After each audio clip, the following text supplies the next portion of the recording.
my god, oh my god, oh my god, oh my god. Norton is trying to get me to renew.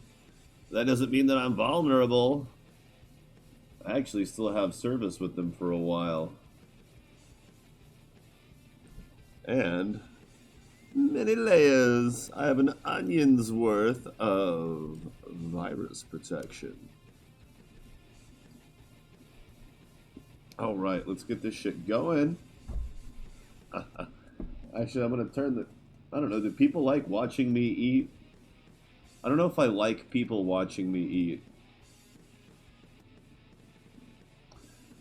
Just never been that kind of channel, right? I could go full-blown ASMR if I wanted to, but I fucking don't. And I'm not angry about it. Just pointing out that I don't. I could do that on the side, though. Different channel, different flavor. If I only wanted to.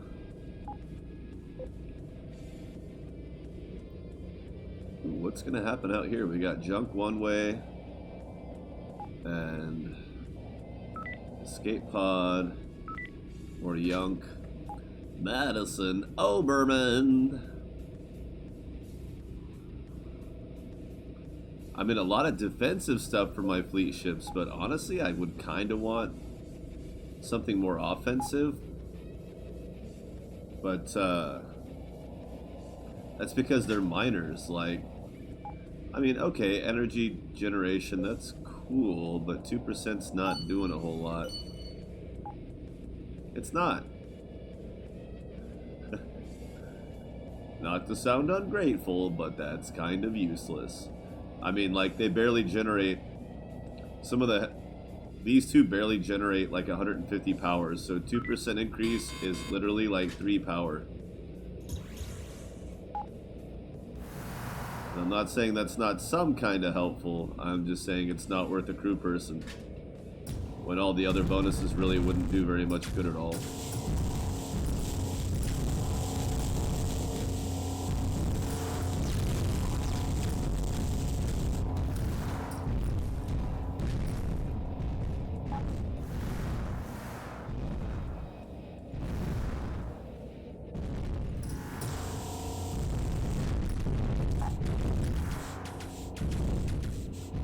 Stand and deliver. Oh, the devil, he may take you.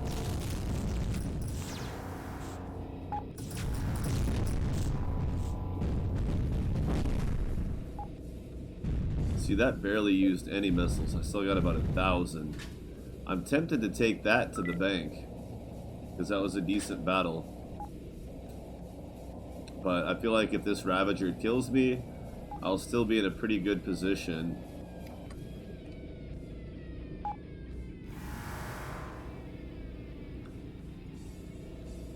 That I'll get those back. Yeah, roll that bastard.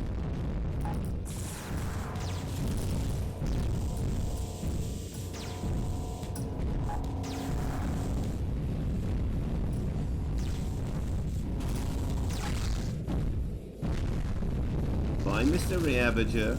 I'll see you later.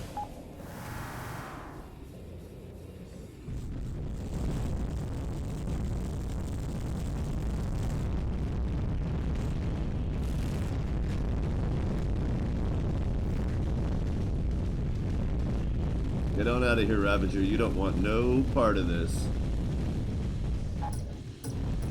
But I do like to get in between the Ravager and the Guardians, so when they're trying to dock, they... Aw, he's quick. It's just giving the Ravager time to recharge its shields.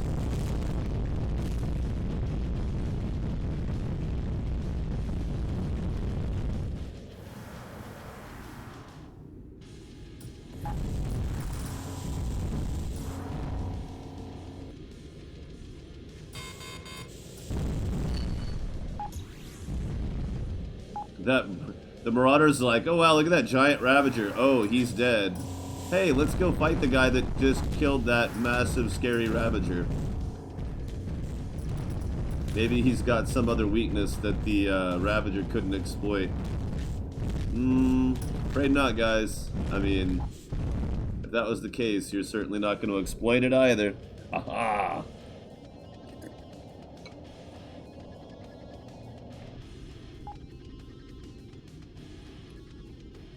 I do believe I'm going to sing the Doom song at this current time. Doom, doom, doom, doom, doom, doom. Doom, doom, doom. Doomy, doomy, doom. Doom, dee, doom. Doom, doom.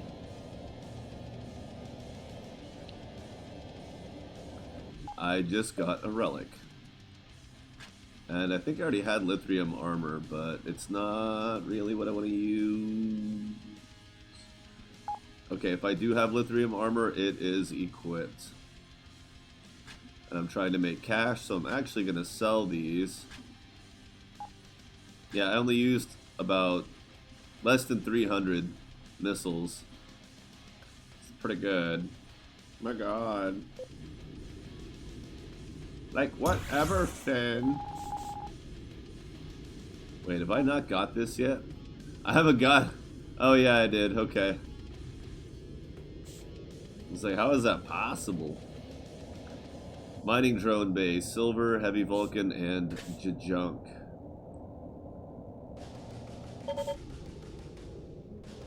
Space Ranger detected.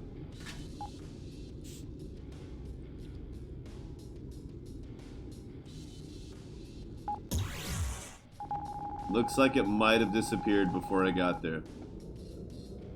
But I do kind of want to get a warp towage system going. Pick up some more ships, if only for loot.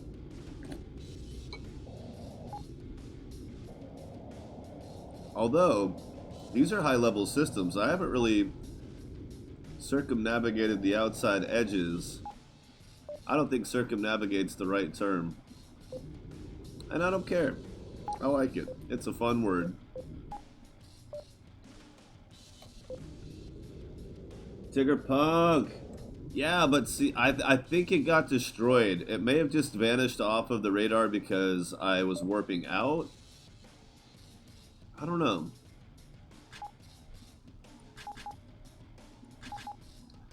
I kind of want to go back and find it, though.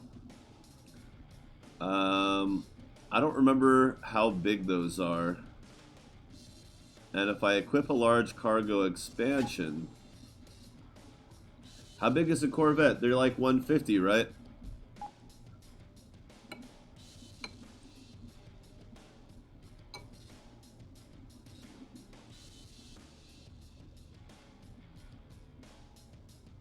A Hades. Wow. Whoa. For anyone trying to figure out what the Hades is, that is the cruiser carrier from the Children of Terra, the Achilles' little brother.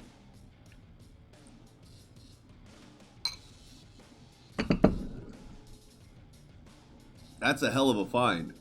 I mean, a cruiser costs 300 grand minimum for a decent one. I think the Hades costs like 350. So if you were to sell one, you get about 110,000 left, give or take, I think. But it is a hell of a flagship. I'm gonna go with a warp towage array. I'm going to double it up. I only have the one improved tractor beam. And then I'm going to add some... Now I can use my energy barrier, but I want more shielding recharge anyway.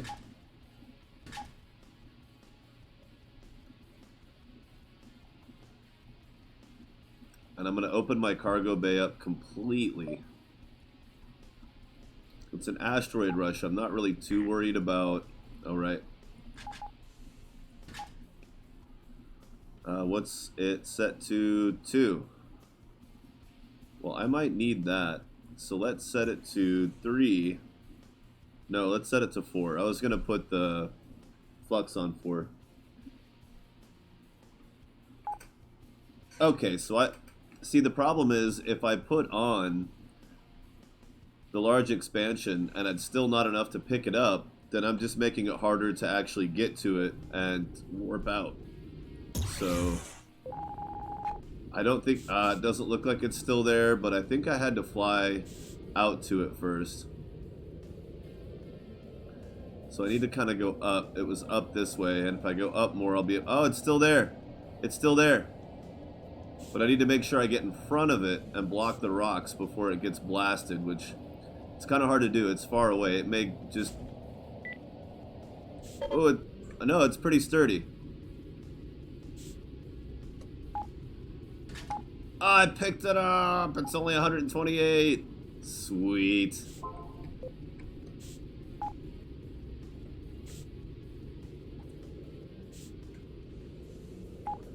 Let's keep going up more because I want to use this green cloud as a background to be able to see the rocks better. Hopefully.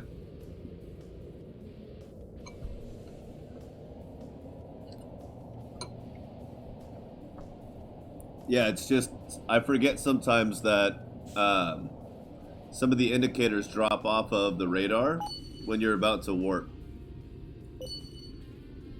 I remembered it kind of after the fact. I was like, wait, is that what happened? Or specialized fleet ship energy generation. See, that's not garbage. It's not necessarily what I want. But my geology is pretty high, and I usually neglect my tech level anyway. So I'm benefiting from the one I have that boosts them both. But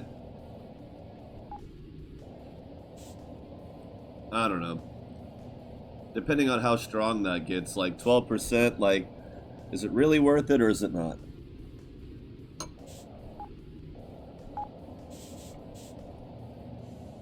Like, should I focus on something that actually just boosts my fleet ships like that, or... Now, the other thing I have to consider is that my fleet is at capacity now. So as much as I like the Space Ranger, I may just take the 10 grand. It's like, I think it's 8 or 10 grand. I can't remember. It's somewhere in there.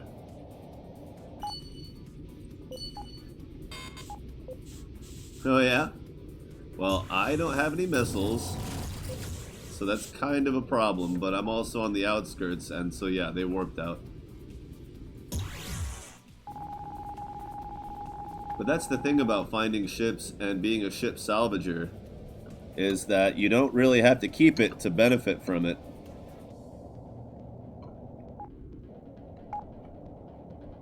And I can always come back and buy it later if I decide that I want a Space Ranger, but...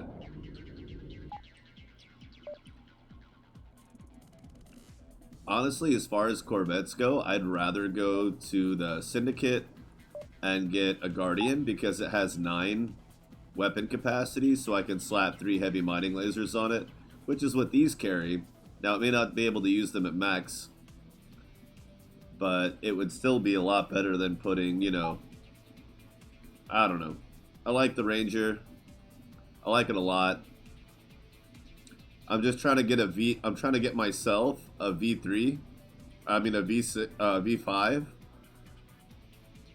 to help me with building a V6. Because this is my indoctrinated run.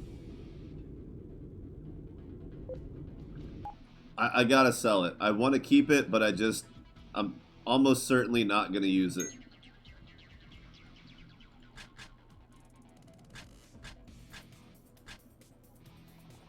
So that should be worth about 7,500.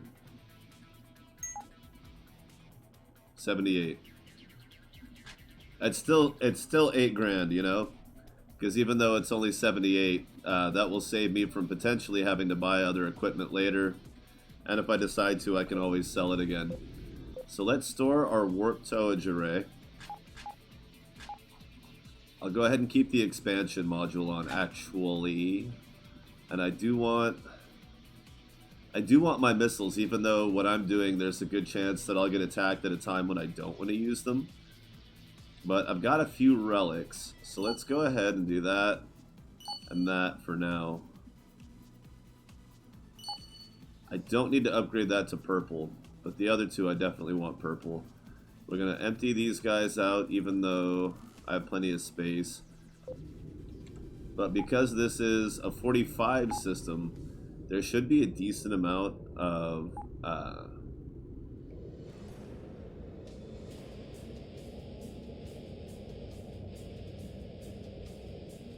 overpowered.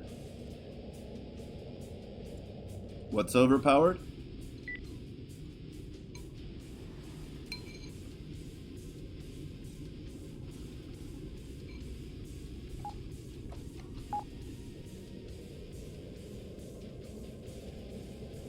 Oh, I mean, it's a solid ship. If you plan on doing a little bit of everything, it's not going to let you down.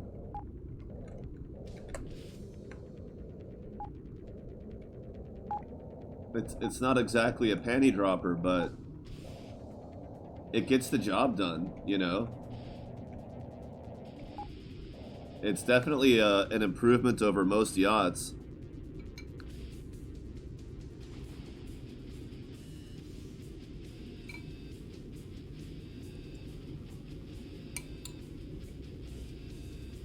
And if you're playing Lone Wolf and focusing on Space Pilot, it's pretty solid having a turret that will focus on point defense behind you. There will be times that you'll wish it was 360, but there will also be times where you'll be glad it's not, because then it's not trying to shoot an enemy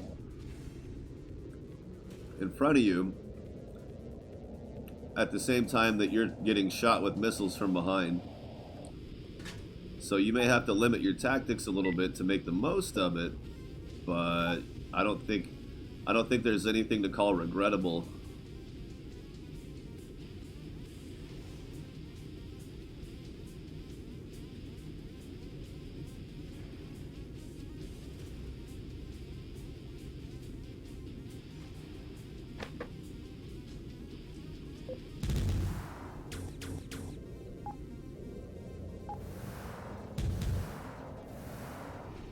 What?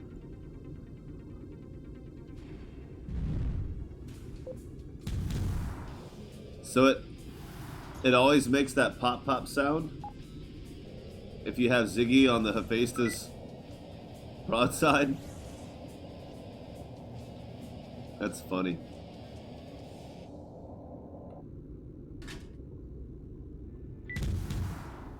Oh, because the odds out of 8, odds are out of the 8, you're almost guaranteed that one of them is going to be a Ziggy special. That's why it's making that sound. I think. I'm pretty sure.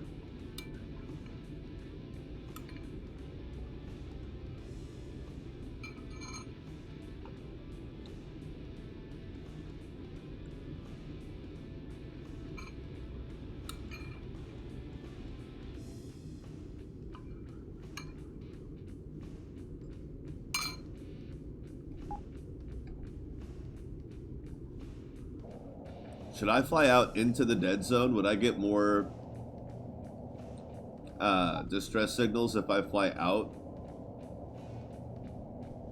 I imagine that tapers off around the same time that a relic would despawn. I think it's 75, coordinate is 75 points away from the edge of the grid.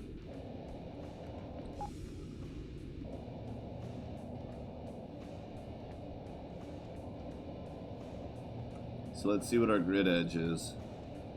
I really like that purple.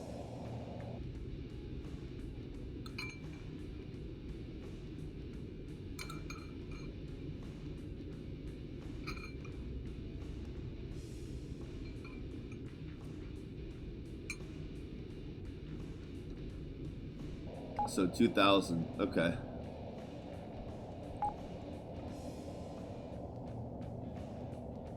I think it's 750 is what I meant, not 75.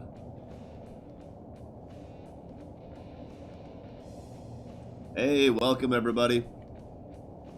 I'm just eating a little bit of dinner while I cruise around hunting for a couple of derelicts, and we'll get to the faster paced stuff in about, probably about 2 to 5 minutes. Depending on how hard I scarf this mess.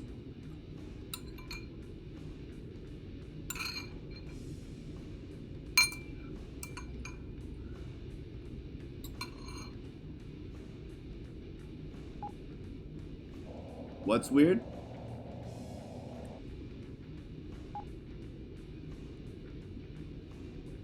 That's not weird. You're weird. I don't know what you're talking about.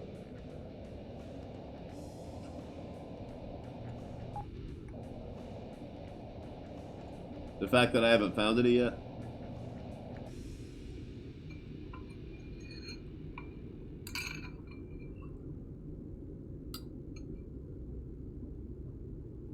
Oh. Yeah, it's Ziggy. It's because it does that whenever it, one of, his percent pops in.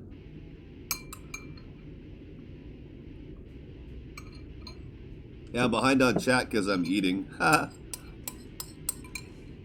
Many things will improve.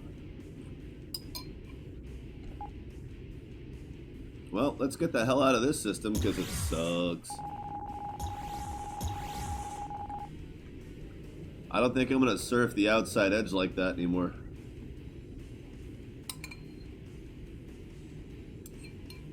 How dare you, sir? How dare you?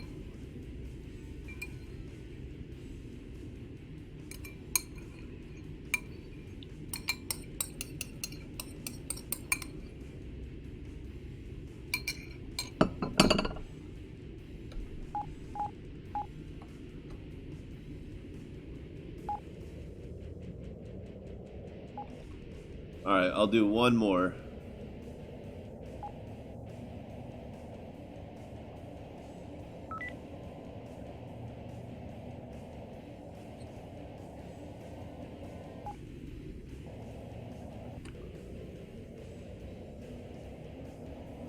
Yunk.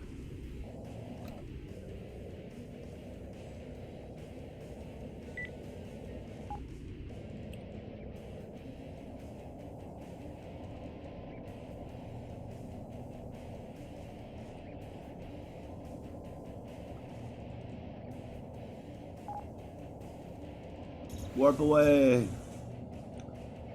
They bravely warped away. They bravely warped away. There we go. Okay, so I should be picking up distress signals while I'm still on the grid. Just in case it's a trap. Derelict. It's not a derelict, it's a debris field. It could still be a trap.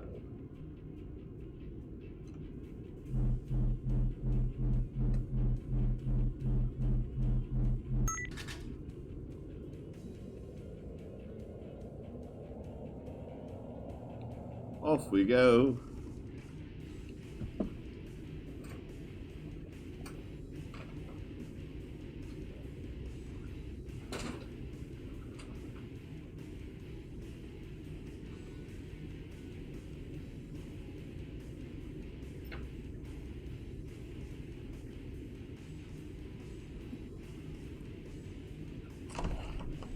I forgot my water.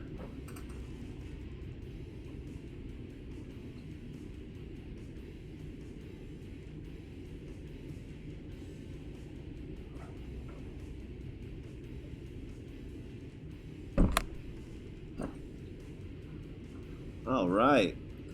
So you want to know how cool my landlord is? Just to get this off my chest and then I won't complain about it anymore. My landlord is so cool. How cool is he? He's so cool it's taken him 3 months to fix our AC when it gets 105 Fahrenheit. And then he doesn't tell us when he's actually sending people over to work on it, so they wake me up way too fucking early in the morning. And the people are like, oh yeah, we'll leave this giant sheet of fiberglass and these bags of ducting in your living room. We just have to go to the Home Depot and get a couple more supplies, and we'll be back in like an hour to fix your AC. And this is at like 9 o'clock in the morning. I work the evening shift, so I usually sleep till like 10 or 11. 9 o'clock in the morning, they drop off all these bags and this, I don't know, 4 foot by 6 foot sheet of fiberglass insulation. And then they don't come back. They don't call. And the landlord never called to tell us they were coming in the first place. So I'm just like, I'm supposed to be grateful that they were coming at all to fix the AC, even though there's no communication whatsoever. My sleep cycle gets interrupted, and P.S. they completely lie to me and don't tell us they're not coming back. So there's still no AC, and it's 105 today, and you know, and I used to just be a roommate off lease, and now I'm on lease, and found out like, oh yeah, there's supposed to be all these things that we're supposed to take care of as tenants that I didn't know about, and I was like, oh okay, well like, let's you and me communicate more, since the other roommates already hate your stupid ass and don't want to talk to you, let alone work with you to, you know, meet expectations. You know, subtly hinting that he actually can't evict us, but we could break lease because he hasn't fixed the AC, so he's in the wrong, and we pretty much don't have to do a goddamn thing. And I was like, yeah, let's develop a line of communication. And things were going really well when he needed something from me, and then once he didn't need anything from me and it was just me needing something from him, all of a sudden it's just like, nah, you know what, I guess fuck you anyway. I'm just like,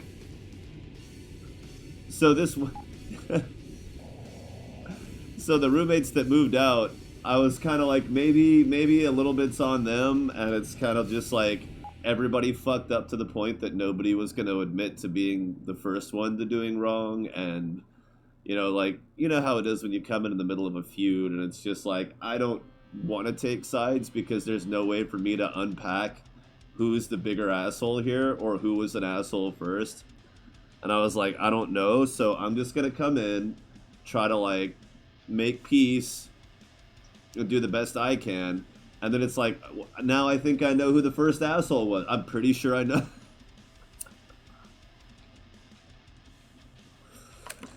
Because my roommates are friends of mine, like I knew them before. I was kind of surprised that, you know, they weren't communicating with the landlord, and now I know why. Now I'm just like, oh, I get it. He's an asshole. He doesn't actually care. He pretends to care to get what he wants, and then where is he now? Well, who knows? So that's my day today was, hey, 3 months later, it's still 105 almost every day, or at least 100 degrees every day. Still no AC. We're going to pretend to send somebody out to fix it, but then, nah, just, nah, maybe not. Anyway, enough about that, because that's boring and stupid bullshit that no one should have to think about. I won't even start the story about the car, because that's actually a lot worse. I'll end the story about my car. Instead of paying $3 grand for what should only cost $600, I'm having it towed from the shop, and I'm going to work on it and fix it myself. And I'm going to drive Uber on the side, because they'll help me get a second car to drive for Uber, and then I'll have a backup car while I work on the other one. See, I'm a solution-oriented person. I like to solve problems and make peace and create amicable situations where everyone wins, but you know, everyone has to want everyone to win. And if they don't, then I'm just like, I'm not going to keep negotiating with or for you in good faith because you've already broken the good faith. So it's just like, well, then my solution is to, I'm going to get mine, take care of myself, and big surprise, you're not getting $3,000 from me. You're getting the $100 diagnostic, and I'm taking my car back, and you're getting lots of scathing reviews on every platform I can find that's got your name on it.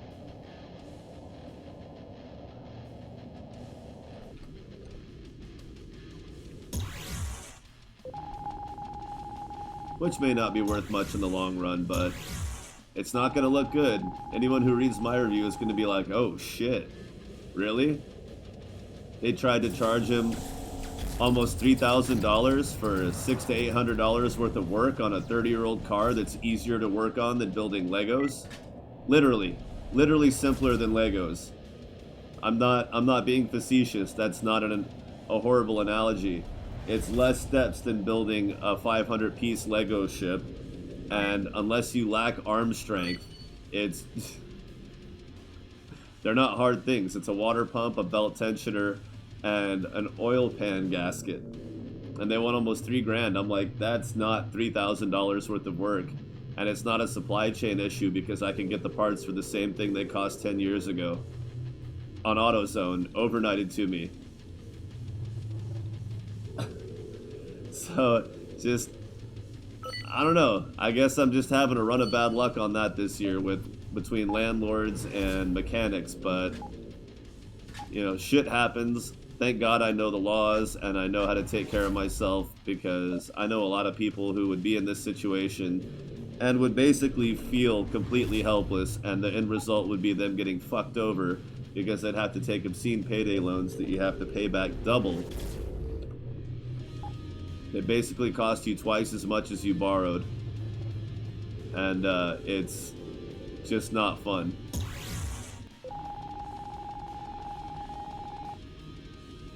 But knowing the law and knowing how to work on my own car, I can navigate these things fairly easily. And, well, needless to say, the mechanic, when I said, oh, actually, I can get the parts myself for this much, I have the tools and I'll just do the work all myself, but thanks for nothing. You could have gotten about $1,500 out of me, but instead you're not getting anything because you tried to double charge me. That's good business, but I'm sure enough people don't have other options, so they end up paying out, and so it's still worth it for the mechanic to screw them over. I'm the unicorn. I'm the drop in the bucket. I'm the exception, not the rule. So, not to be a dick or arrogant about knowing about cars, but most people just don't. And most people don't have an old enough car that they could just say, fuck you, I'll fix it myself. I was polite some of the time. Not all the time. But, you know, I like working on cars. I didn't think I was going to have time to do it, but if he's going to screw me over, then I guess, yeah, I've got the time.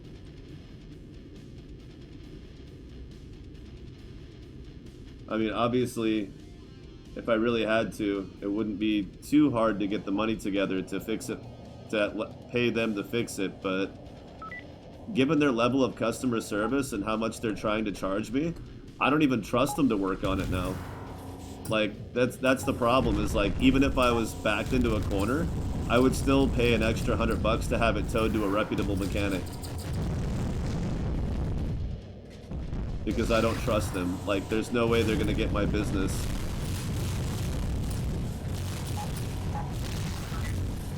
And that's basically what my review's gonna say is, you know, if you don't have any choice but to have a mechanic fix your car, definitely still don't take it to these guys. Like, that's not even...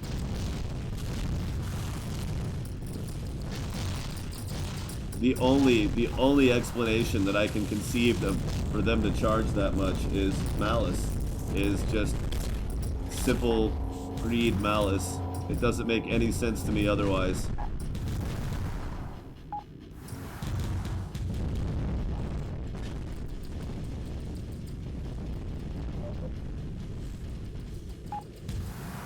And I'm gonna make YouTube videos about fixing the car myself, so that'll be fun too. Because not a lot of videos exist for this particular vehicle, being that it's 30 years old. And I'd like to let the world know that it's easy and you don't have to get screwed over.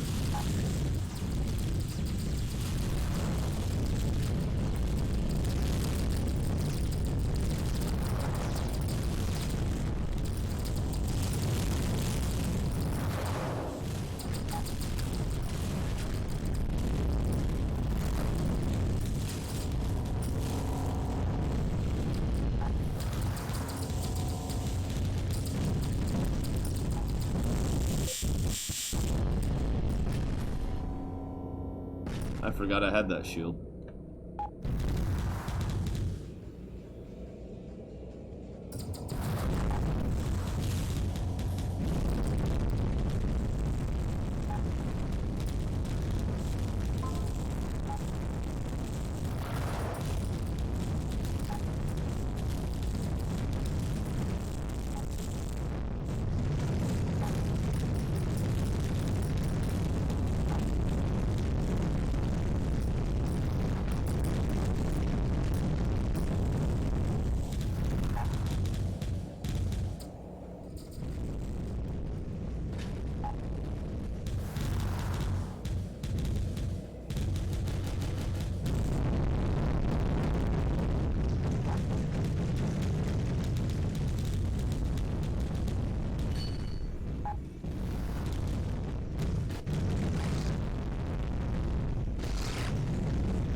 That is one unhappy dreadnought.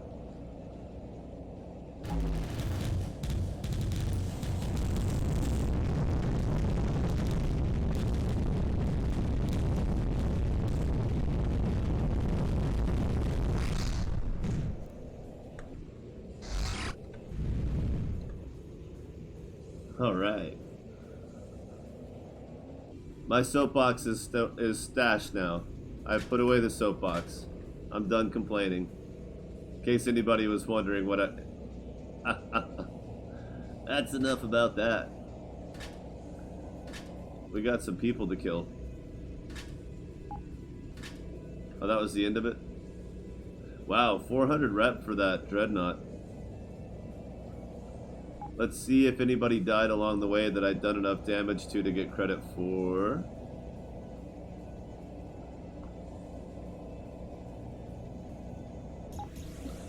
Honestly, everything else is going really good for me. I like my job now, my daytime job, that's fun.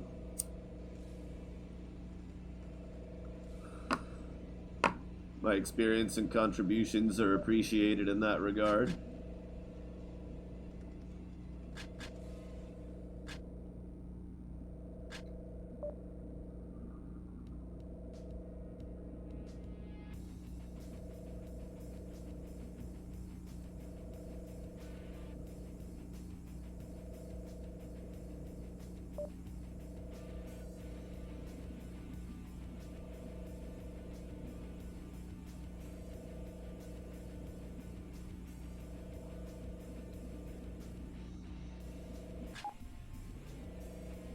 Okay.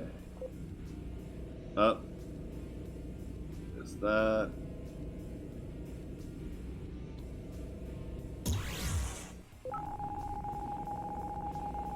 Nice.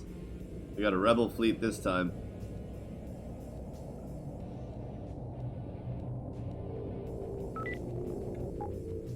How are we doing on ammo? Oh, I only used about 400, huh? I know I picked some up along the way. Let's just get more. And then I kept running out of power. And these guys are going to be... Yeah, I can't use that yet. Oh, yeah.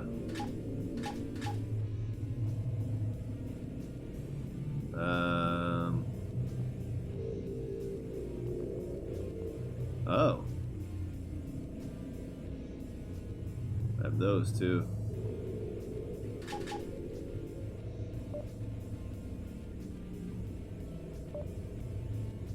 No chips.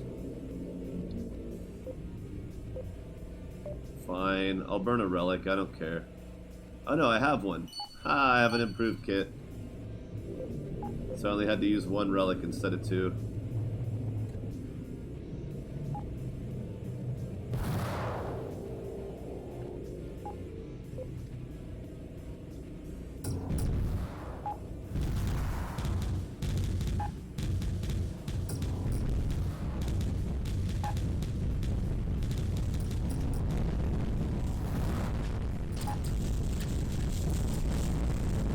I hear you guys like cloaking devices. Did you like that one? Pretty clean.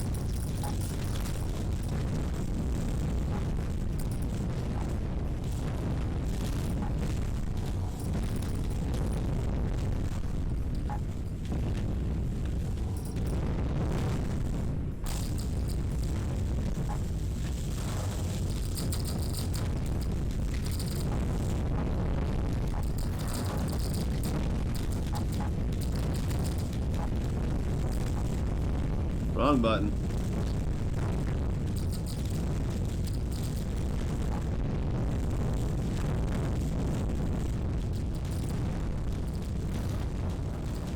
Are the sound effects too loud? Feels like the sound effects are a bit loud.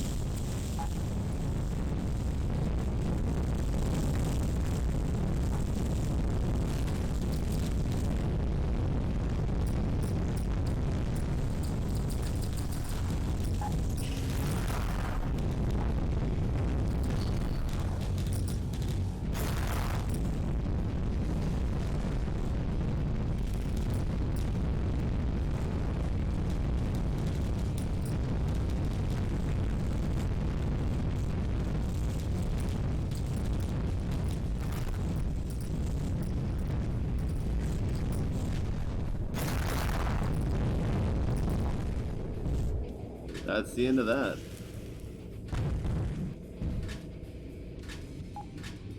Nice.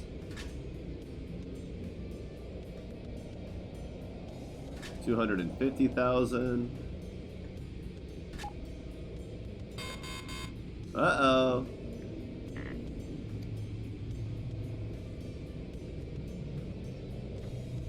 Oh, nice.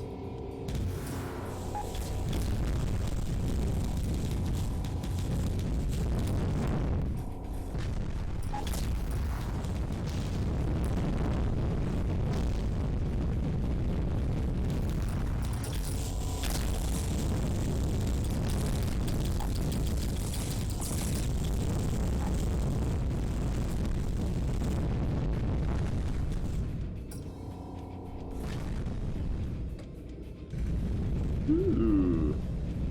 Shiny. Welcome, welcome everybody. Give us a shout, let us know how you're doing today.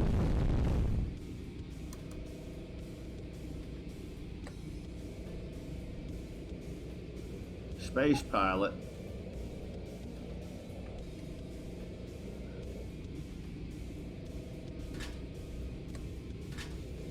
Ooh, that's a lot of stuff to sell.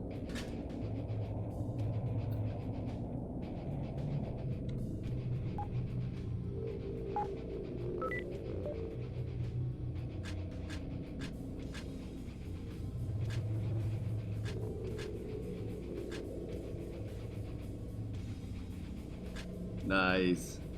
Neat.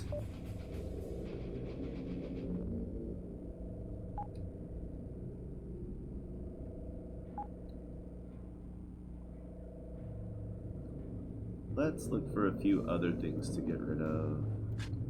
Like that. Do I want to upgrade?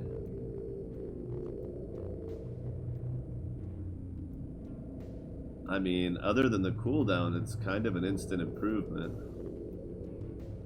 to the energy generation.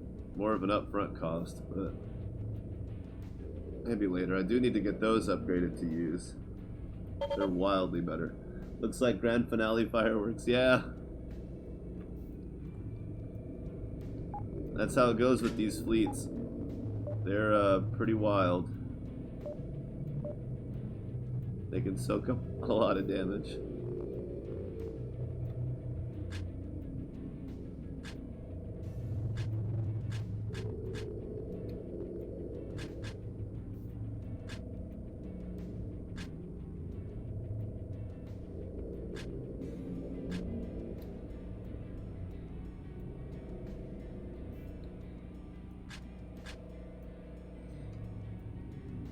$127. Ooh, so fancy.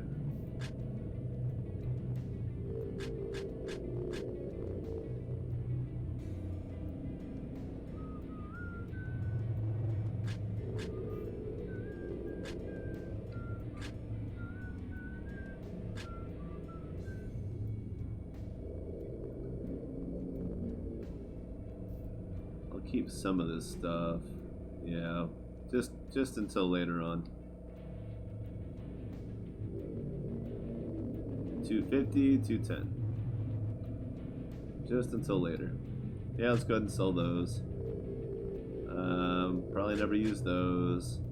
That's cool, but nah. Don't need that. I'm gonna scrap these so I know how to make them.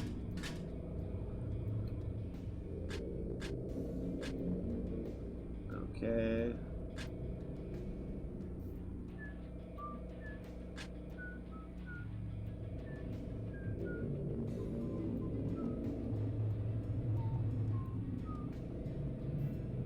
Cool. Not bad.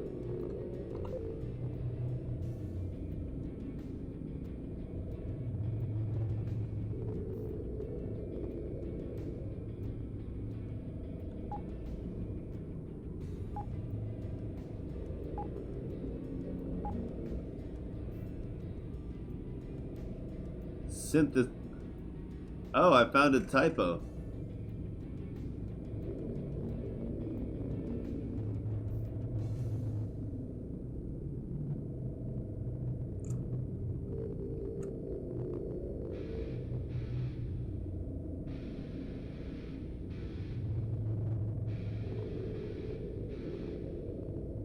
It's not really bug reports. I'll just put it in... Yeah.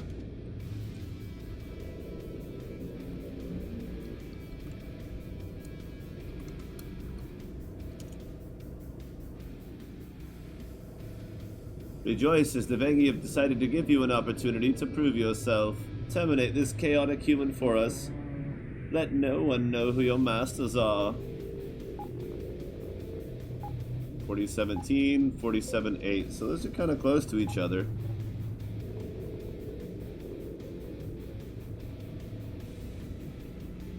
That's not one. So those are just other things? Yeah, those are turn-ins. Okay.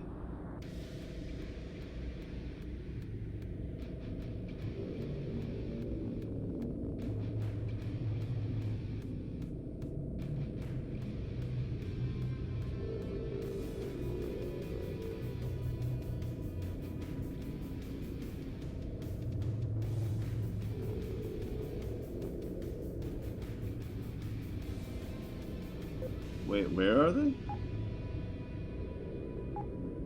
Mine is 4017. Over here.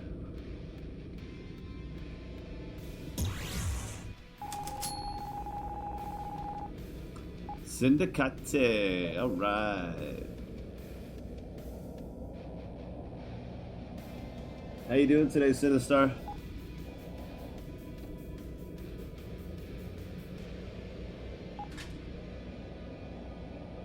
I had too much caffeine at work, so I'm like, woo. Oh, my hair's still tied up. I was like, why is my head so irritated? Weird.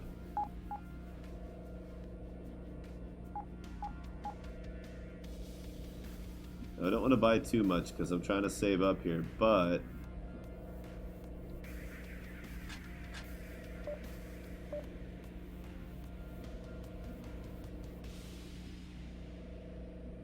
that'll eventually be a great improvement.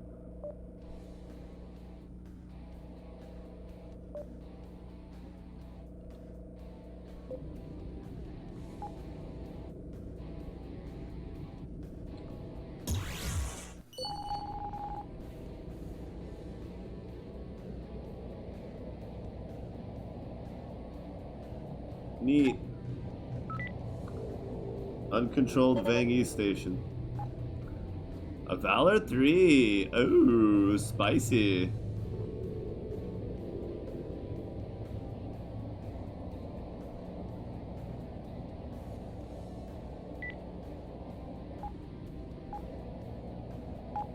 Oh, I'm just gonna pick that up. I don't know why I'm marking the station. Oh man. Oh my god. Alright. My voice has been a little weird today. Stuck in a higher register than normal. I don't know why. $4,400. Ion, Capital, no Venghi, no Venghi weapons. Okay. Wow, that system was good for a Valor and nothing else. Okay. Fair enough. Wow, somebody's popping the fuck off. Holy moly.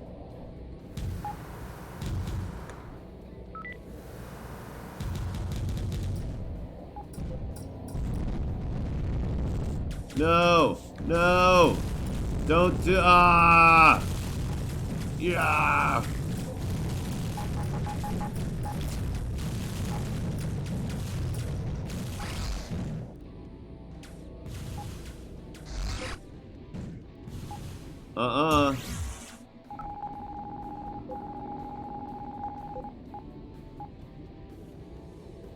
Hey, there's the microchips I needed. So I'm still way short on power, huh?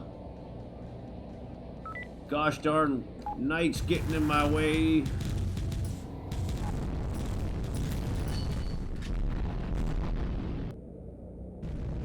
Foiling my master plans to serve the evil alien overlords.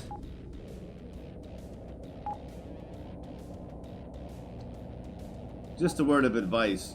Jake Sisko.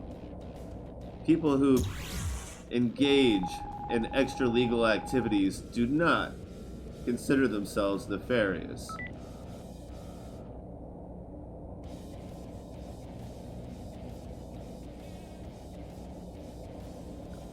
In other words, I shouldn't call them evil overlord aliens. I should just call them overlord aliens.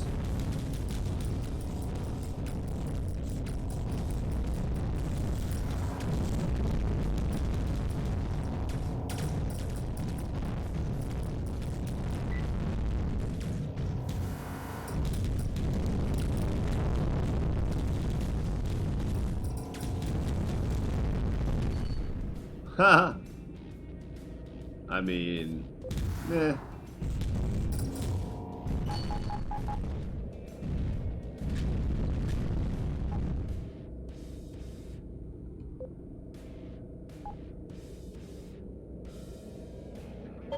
Oh my.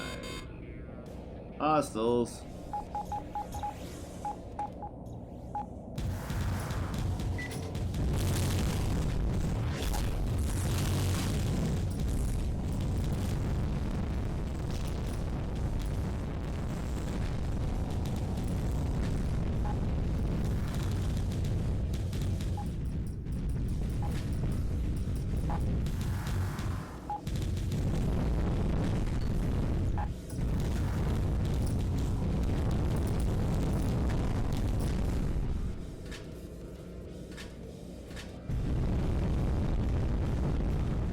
It is a lot of fun watching all the extra missiles explode.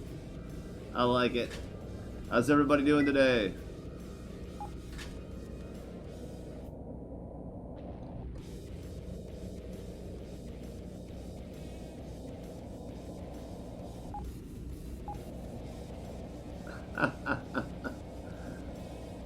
Nova Cat in Discord responded to the typo. Nah, it's not a typo. It's just the Venghi don't care if they spell things correctly in our language. It's a lore. It's an in-game in-lore typo. It's not a. It's their way of.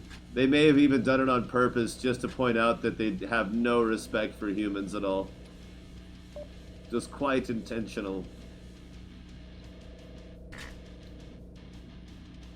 I believe that. That tracks, right?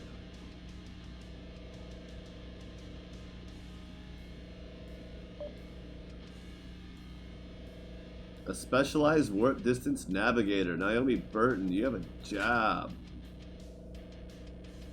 Congratulations, you've got job.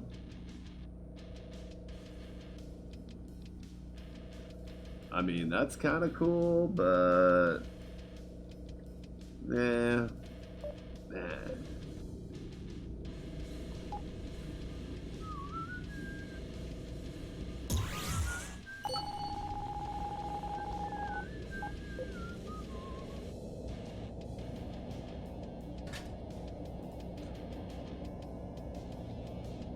You've got male pattern baldness.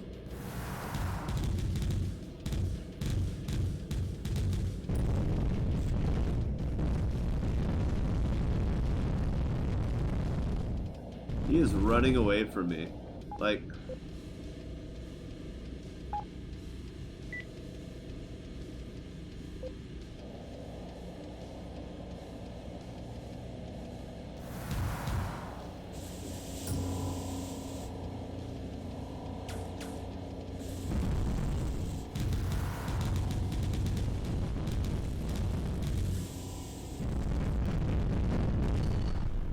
Aww.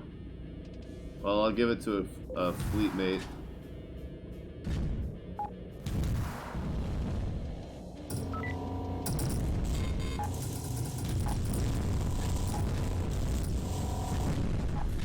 Nice. That's what I'm talking about. Oh, I was like, don't tell me it's just the one ship, though. Come on. You can do better than that.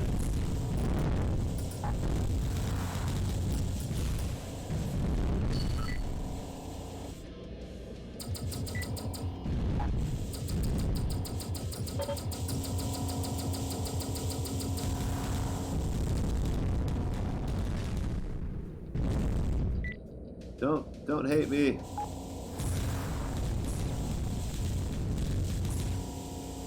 Where are you going?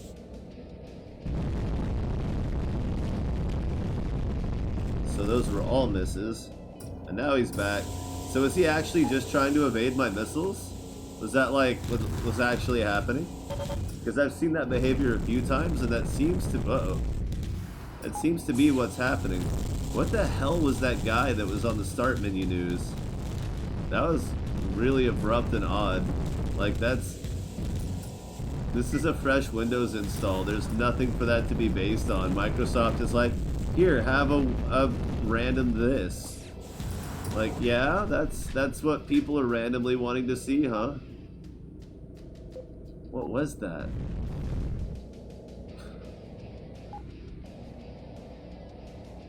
A bit shocking, to say the least.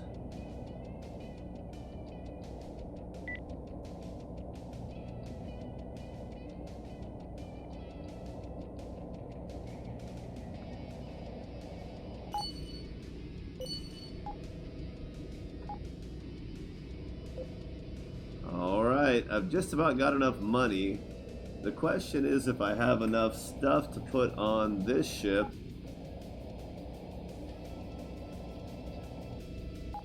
Nah, I'm pretty much gonna park it, I think. I'll take the 5 grand.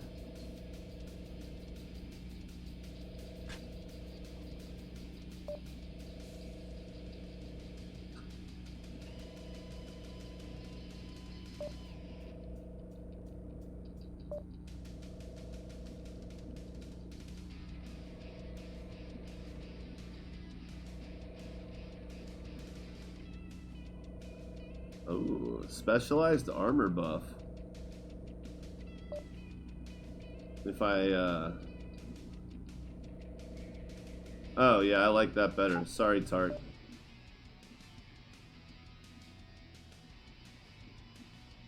Which one was that? Bonus to space pilot specialized. I'll take that too. Not right now.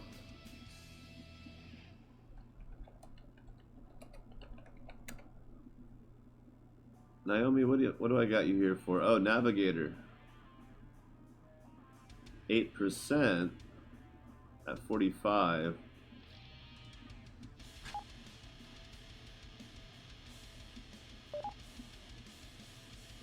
That will get stronger than that. 8%, because it's a low number. I think we'll get more out of a flat bonus as a specialist. Did you see my ship model in Discord? Corazon.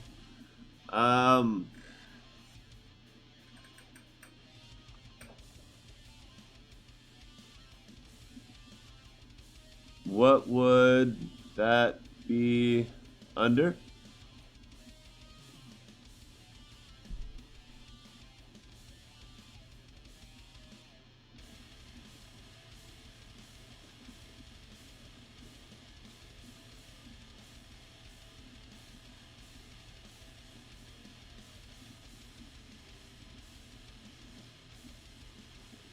What channel is it in?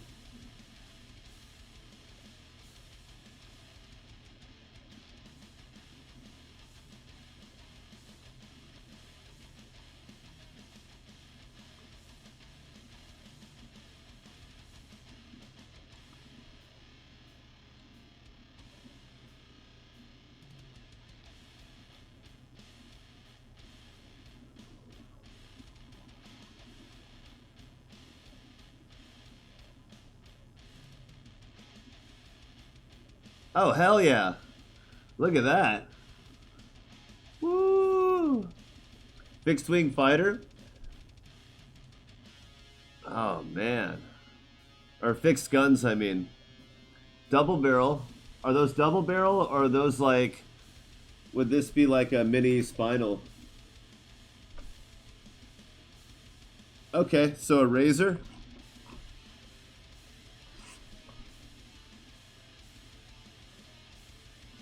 Nice.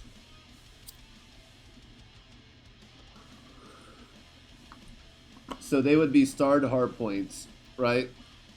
Like, they would have a star for a special railgun buff, but like you could put whatever in them. And is that a turret on top? Yeah, it's a little turret on top, a little double barrel. Okay, okay. Hell yeah. I was thinking like it needs something like either under the nose or like a little 180 turret for the front.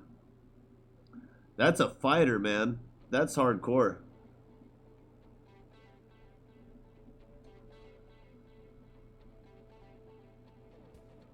In fact, do you mind if I pull it up for the world?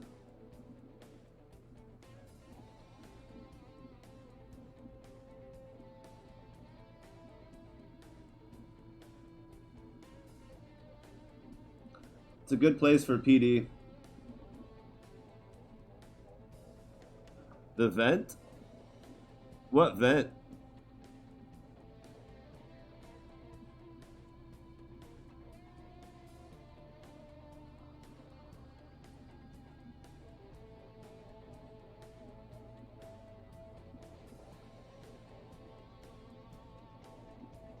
Oh, okay.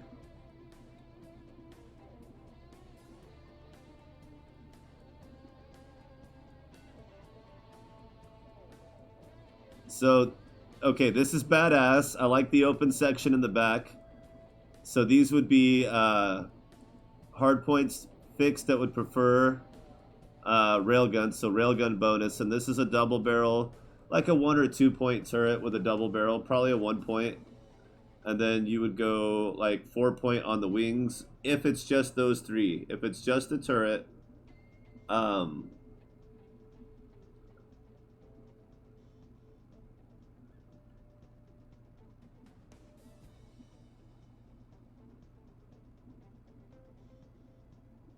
I like the open effect. It almost looks like it's gonna turn into something like a Transformer style or like a Gundam style.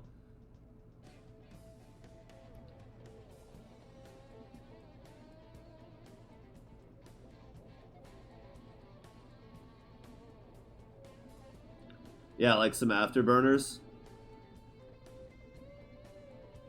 Yeah, but no pivot so that it's a fixed wing fighter. That way it's not overpowered and you won't have to give it some weird nerf to balance it out. But yeah, like 3 or 4 point wings, wing guns, and then a 1 point turret with a double barrel. I like it, man. That would be super fucking fun. So, hold on, let me...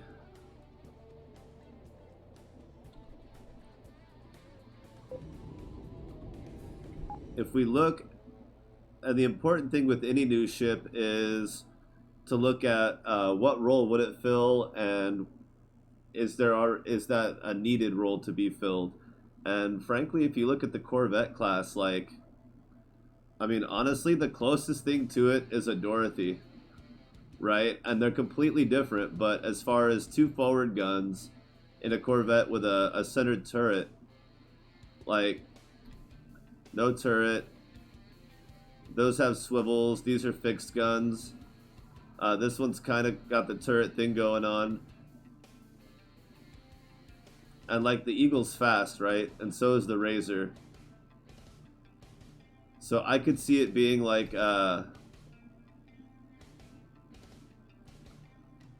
10 speed, but also 10 agility.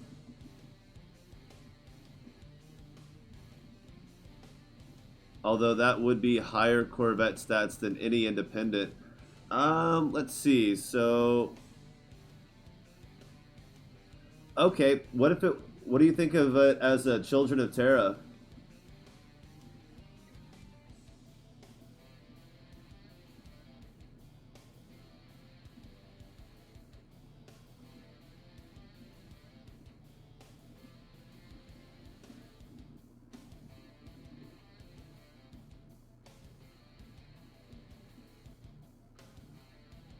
Because I feel like the Children of Terra need, because let's face it, the Bad Boy is an awesome Corvette. It's, in a lot of ways, it's the best Corvette.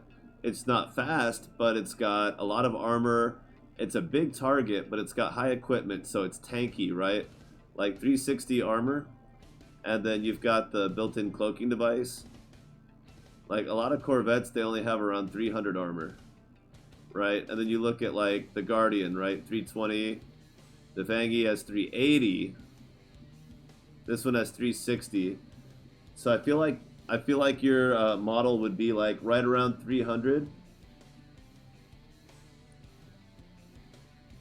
Well, yeah, and the Phantom has that kind of delta wing where the wings sweep forward.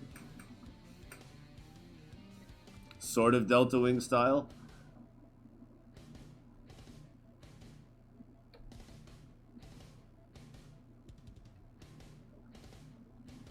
I feel like, because I don't think they need a new Corvette, right?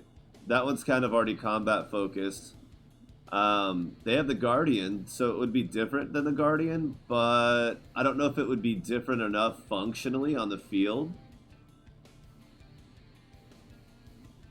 As an independent, it would really just compete with the Dorothy. There's already two blue Corvettes, and I feel like it deserves at least a blue, if not a special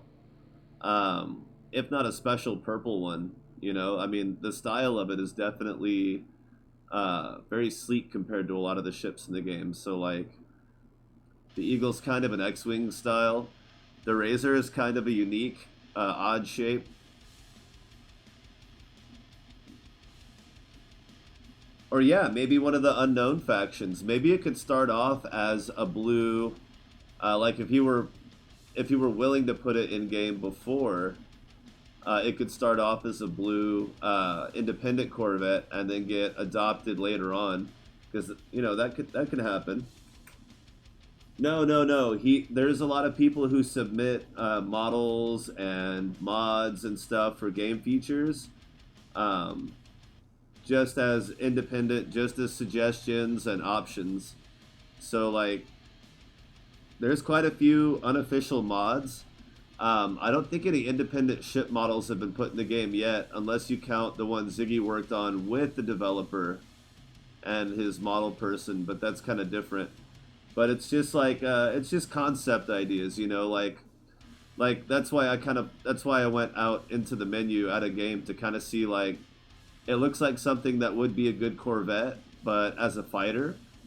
But of course, a lot of the Corvettes are fighters. This one's more gunship style, interceptor. This one doesn't have a role yet, but it will.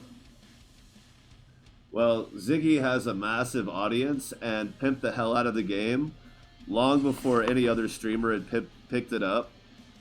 And like, I mean, it made a huge difference early in the development cycle. Not just cash, right? But like the bigger audience you get early on when you're still developing the game, the more feedback and suggestions you get for a lot of the early basic stuff. And so having that exposure early in the development for a solo dev especially was massive. Like, you know, there's a lot of big streamers that have picked it up lately, and you know, they're obviously making contributions beyond just sales. Like, God, what's that guy's name that did that hour-and-a-half long introduction tutorial? God, I'm really bad with names. I feel terrible that I can't remember his name. But I want to give him a shout out. Who was that?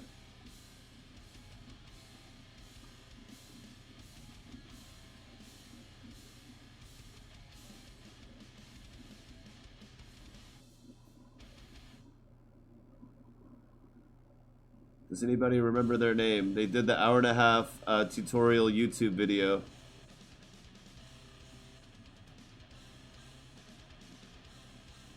It's been a little while.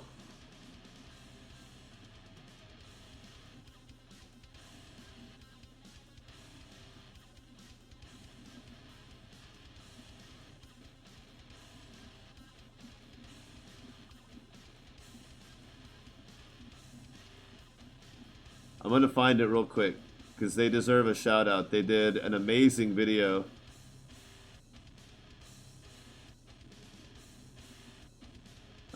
When was that?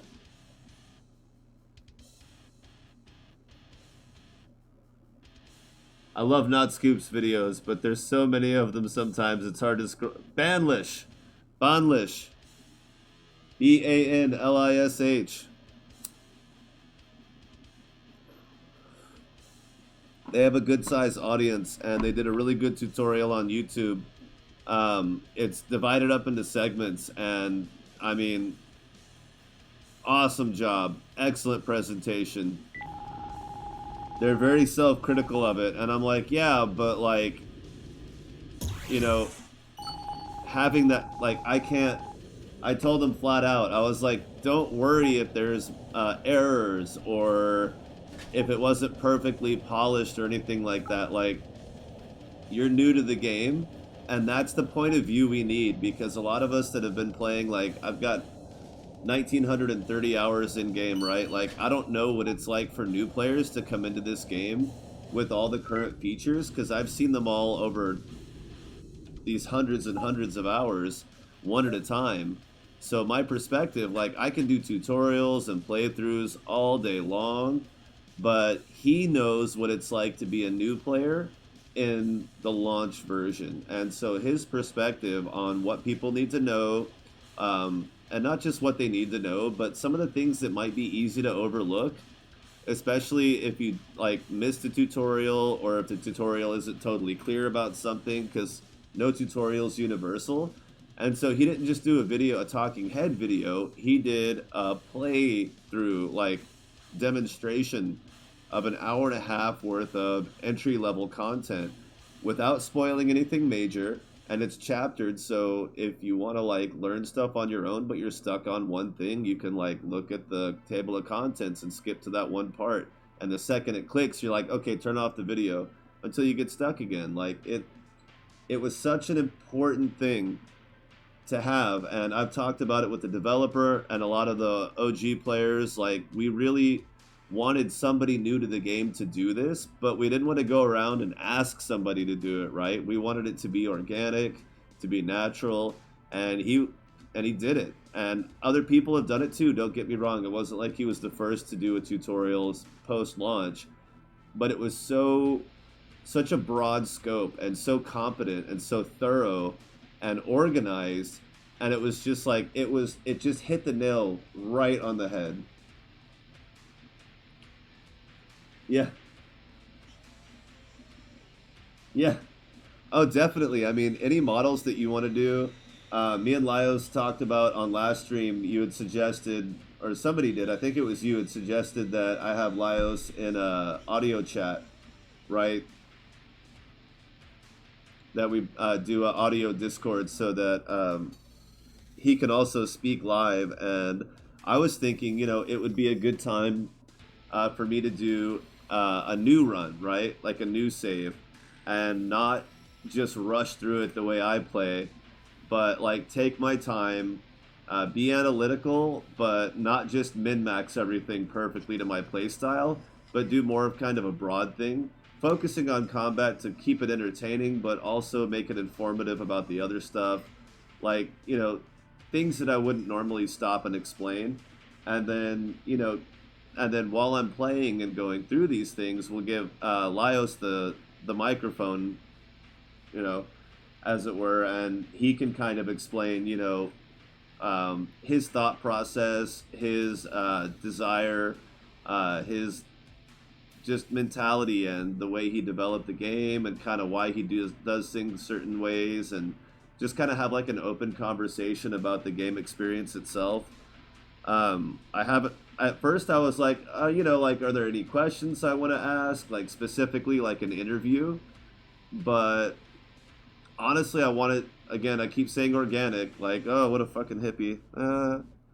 Buzzwords, like, just say synergy, right? Just say synergy a bunch. But I really just want to kind of keep it organic and go over like step by step. Just let him comment on different things and the way he sees it. Because it was really common when he would come into my streams, especially early on in the development, and I'd be like, oh yeah, by the way, like, I would be playing for an hour and he'd jump in and be like, hey, how's it going? And I'm like, oh, well, like, I kind of broke your game again. And he's like, oh, what did you do? And I was like, I did this, this, and this. And he's like, I didn't even think of putting that situation together. He's like, I hadn't even like come across that. Like nobody else has said anything about that. And it's just like, yeah, I broke it. I did X, Y, Z, and it just went. So, and it's not like I'm saying that I'm a skilled, quality assurance or bug tester or anything. It's just the way I play a game aggressively. I play the system aggressively too. So it's like I push limits. I look for limitations on things. Not necessarily exploits, but you tend to find exploits doing what I do in a game, and it's just like just being really aggressive and trying to optimize things a certain way. And it was just really funny. Like he'd come in and be like, oh, hold on. But then the funniest part about it,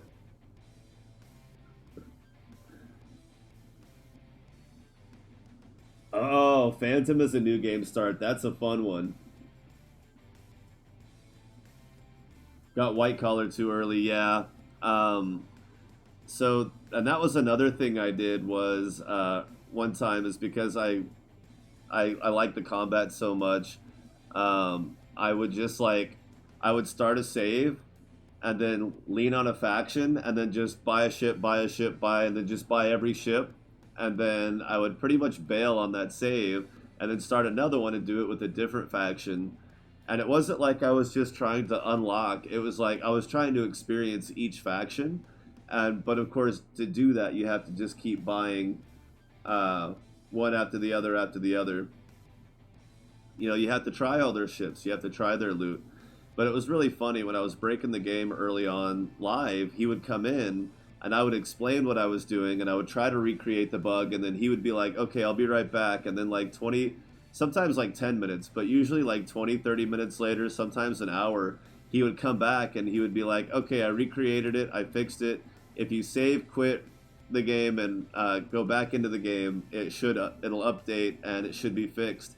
And then live still, I would go in and be like, oh yeah, look, and I'll try to recreate the situation again, and it's like, nope, it's patched, he fixed it. But then I would try to find a way to break it again just to make sure. It's like you can patch a bug, but it's like, I don't know, I guess I don't want to be like, well, I'm a unique person, I'm a unique player, but I tend to play games a little bit differently than most people, and oftentimes outside of what a developer would expect, especially when you're a solo dev. Like when you have a room full of developers, people will be like, oh, well, what happens if somebody does this? And you'll get that kind of feedback, and I'm like, I can be that voice in the room even without knowing a damn thing about development. Because I'll just play the hell out of something and lean on it, and I'll find the holes. I'll find them. And he had a lot of people that were doing that. Not just me, by the way. There were a lot of people doing that early on in development, and it was a lot of fun. Oh wow, I can go either way. Let's just pick a direction. I've almost maxed out Space Pilot, and I've still had my fleet. Ooh, distress signal. So I think if he's available Saturday, I've been streaming every Saturday and Sunday. I might be kind of busy this weekend, but I am going to make time on Saturday or Sunday. I'm going to find out which day's better for him. A regular Valor. I found a Valor 3 earlier. I'm going to figure out which day's better for him. We'll try to announce it as early as possible, because, you want people to be able to plan in case they want to hear from him. But I'm basically not going to min-max. I'm not going to necessarily play it my way. I'm not saying I'm going to derp my way through it and make bad decisions on purpose, but I'm just going to have more of a broad playstyle, more balanced playstyle. I'll still be aggressive and fight the hell out of some motherfuckers, but just not quite. Try to tone it down a little bit. More the way that I see a lot of new people playing it. And the reason for that is to kind of address, because I love watching other streamers play, especially new ones, but even like people who've been playing a lot like Ziggy. I like to see the decisions they make that differ from my own, because I still learn stuff all the time. Like, I still get new ideas. I still will revisit things that I abandoned long ago. Like, this is the first time I've really put a lot of effort into missile boat.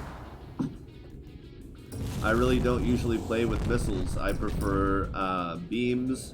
I prefer energy weapons, you know, not having to micromanage ammo, but, you know, after a while I just had to accept there's missile ammo falling out of every enemy that I come across. Like, I should probably just take them for a test drive, see where they're at functionally in the game, and, you know, have a good time. Just enjoy them as something that's an experience I don't normally have. And I've been having a lot of fun with it. And I tried cannon on one of my other saves. I tried some of the ammo-based cannons, stuff like that. So I want to try different weapons and different things. It's really hard not to backseat with a lot of the new streamers that play, because I'll see them like doing stuff that I would normally consider a mistake, but at the same time, I kind of want to just see where they go with it, right? Like, maybe they're going in a direction that's not beneficial at first glance, but eventually could be. So it's just like, just kind of watching them have that experience and have that understanding. It's really, really interesting and fun for me. So I kind of want to try to recreate that, and then give Laios the opportunity to talk, you know, more than me.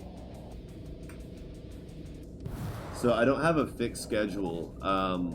The Wednesday thing was something I stopped doing when I was working overnights because I was just too tired, and the time slot would have been like early to midday, and I was already not getting enough sleep, so it just wasn't working out.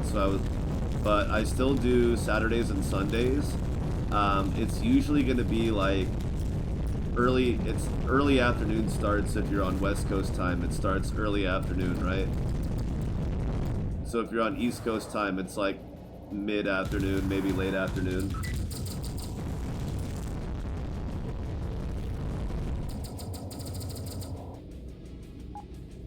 Yeah, I was thinking about that earlier. I was like, it's kind of loud, right? That's better. Oh shit, that's two really good pieces of loot right there. Holy crap.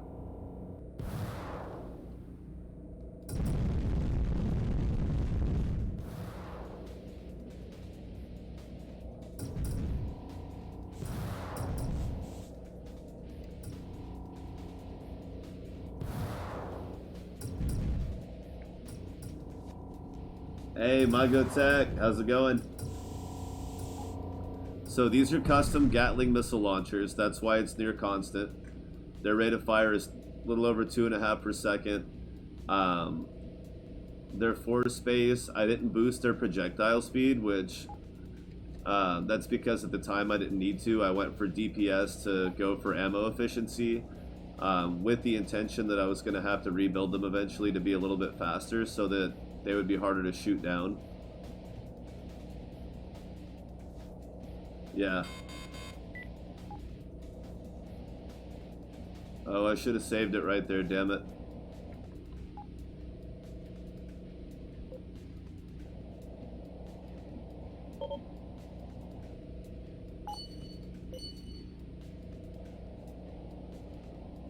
I don't have time for debris fields. I got marauders on my ass. Yes, it is. But it's the same with any projectile weapon, honestly. When people talk about low-level gunners being frustrating because they have such a hard time hitting targets, I'm just like, well, I mean, if you're building custom weapons, honestly, you're probably, especially with low-level gunners, but even high-level gunners, you're going to get, even though the DPS will read lower, that if you replace your boosters with projectile speed instead of raw damage, the difference is that if you're not hitting your target, then your DPS doesn't matter, right? Whatever the DPS on the weapon says, it doesn't matter. If you're not hitting the target, then your functional DPS is nothing, right? So if projectile speed is actually getting hits, there's a good chance that your functional actual DPS is going to be higher than if your weapon just does more damage. Now, if you're switching to manual mode often, and not just because your gunners are low tier, but because you prefer it, then okay, maybe a mix of projectile speed, but even then, projectile speed, even in the hands of manual control, you're still going to have a higher accuracy. It's still much easier to lead off enemies, especially at range. I recommend, if you're using projectile weapons, that you have a minimum projectile speed of 80. 70 is not bad, but unless you're in a small ship getting really close and you're really nimble, you know, if you're in a big ship and you're sitting back and you're doing a lot of standoff firing, like in a ship this size, you're going to find that projectile speed goes a long way. A very, very long way.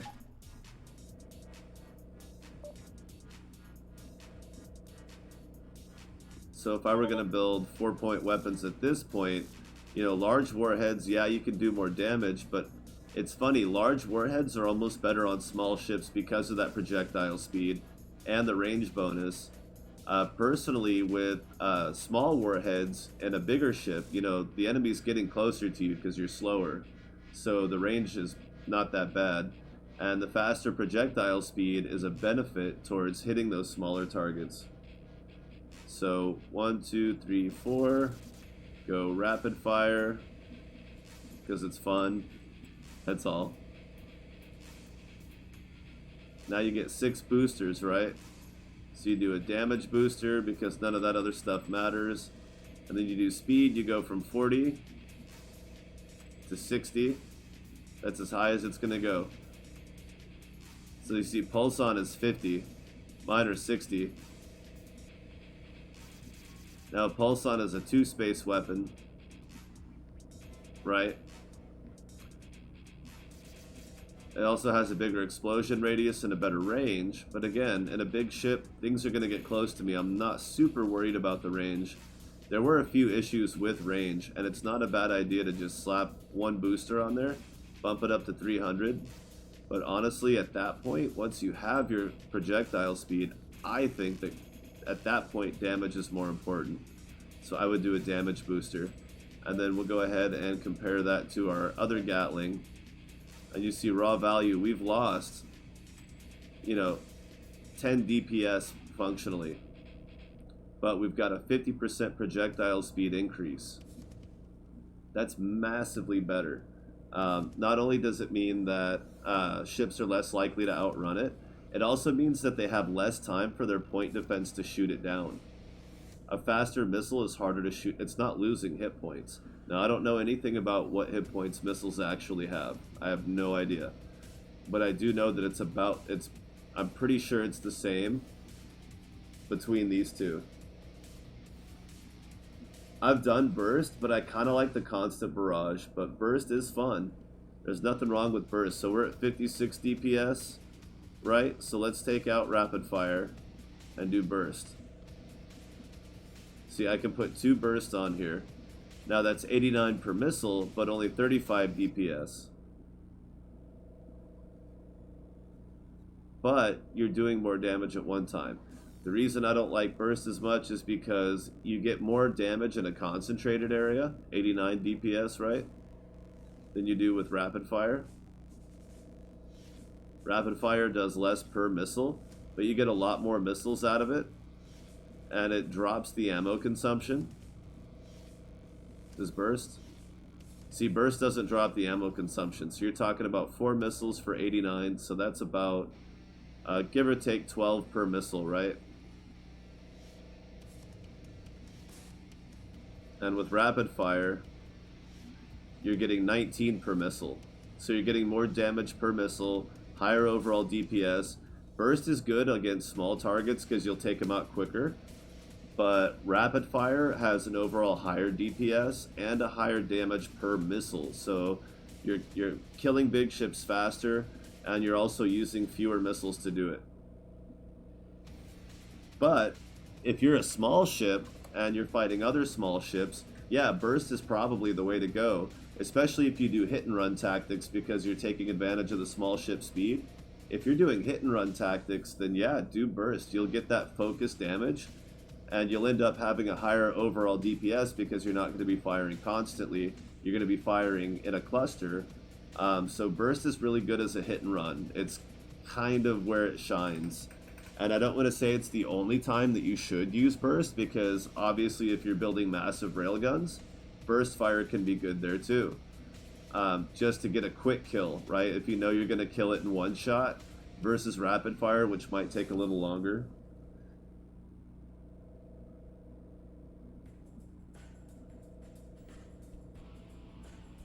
Did it not?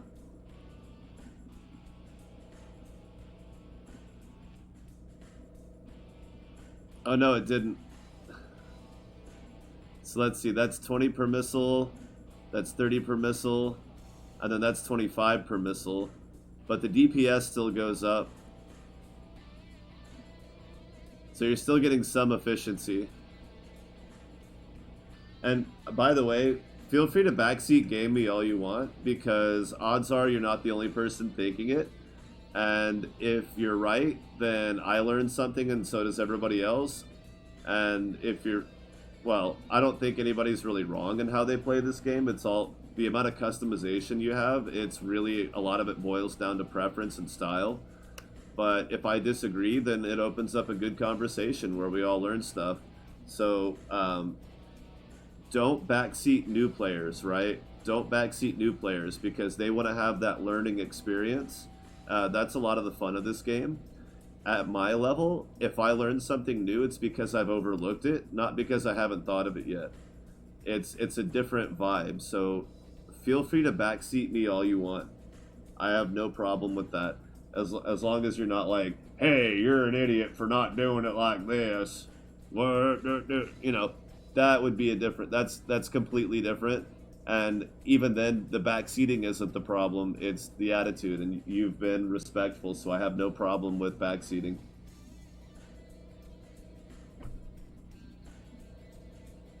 Yeah, I have no idea how 1900 hours in, I've never actually asked about how missile health works. I know others have. Oh, I'm sitting there. So when you're docked, your collector beam will grab a passing relic, but it won't actually store it.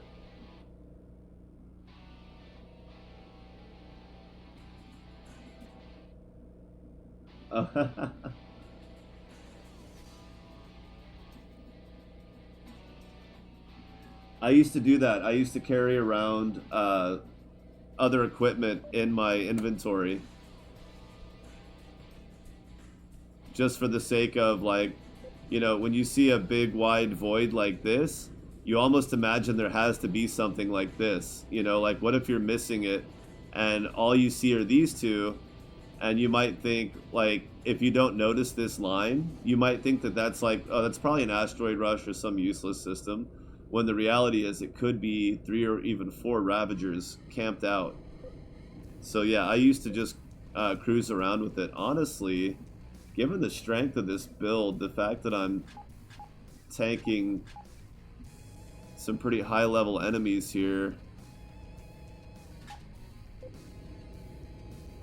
it's probably a good idea to have some sensor power on board. So that's 13, or basically the same for less power.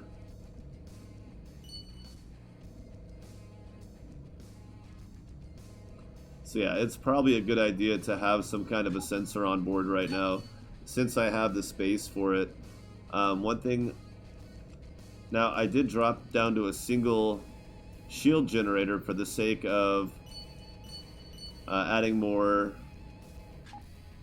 charging.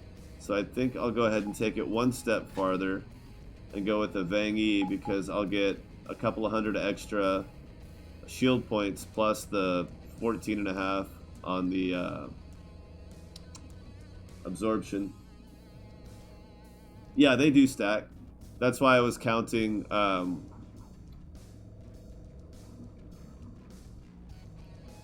was looking at these two combined, which is 13 versus this one, which was green, so it was 13. And I thought, well, if I'm going to be using 4 space for it, and if I'm going to upgrade that one to match that one for more, then I might as well just upgrade this one. And I will go ahead and use a relic on that, because it's going to take it up even more. So now my sensor sweep goes even farther, because there could be something... See, look. That's what I'm talking about right there. There's this void here. And if you don't have good sensors, you know, that's a short range, you'd never see this. You just wouldn't see it. You might assume that it's there, but you'd have to get out to here first, and then get close enough to that with a short range. So, and this is 4 points of sensor range. It's not bad. So, yeah, plus I was here, right? And I knew this was here, but if I was like, I'll skip that one because it's just 1, but now it's 2. Now I know it's 2, so it's like, well, maybe it's worth visiting. So let's make sure we saved. Now we're talking. Oh, I didn't store my stuff. I also didn't buy more. Independent. Alright, we've got a civilian station.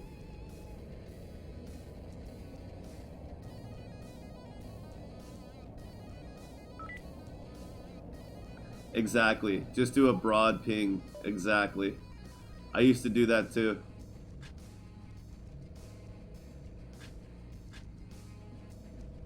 $2,500. I'll take the cash. It's never a bad idea to have those or those around, just as a filler. They don't really have anything else I need, so I just need to pick up some missiles. I like to have about 30 space worth of missiles. We'll check out distress signals afterward.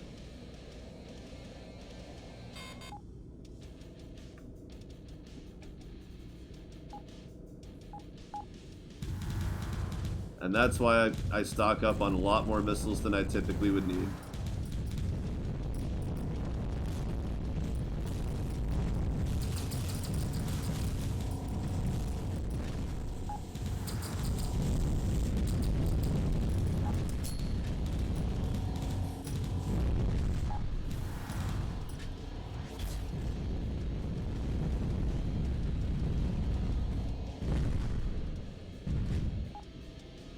Boom, baby.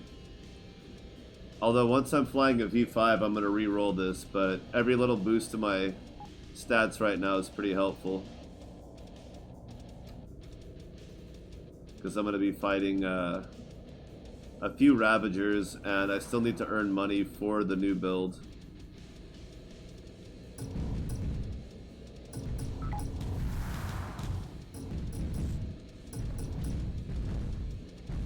I'm not 100% sure if the Hephaestus is actually going to be in my fleet when I buy the V5, or if I'm going to wait till I have more fleet commander.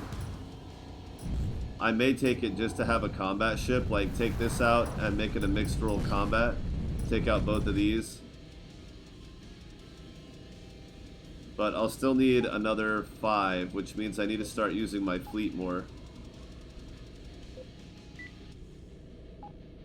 But that's going to take specific training.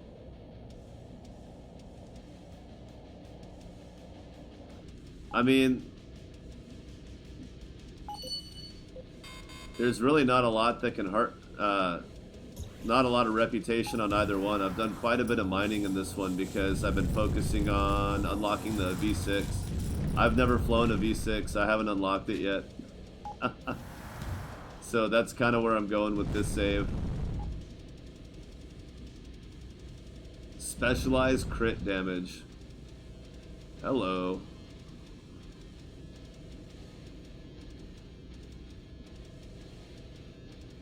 Aim of 7.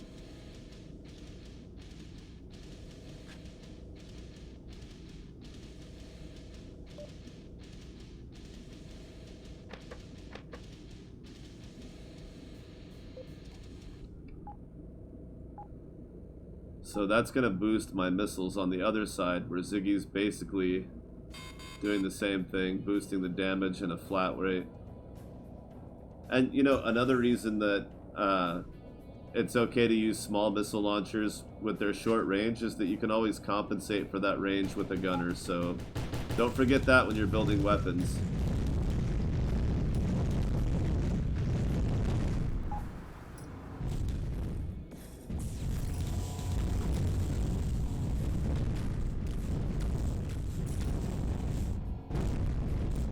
This station is about to attack me, I can feel it.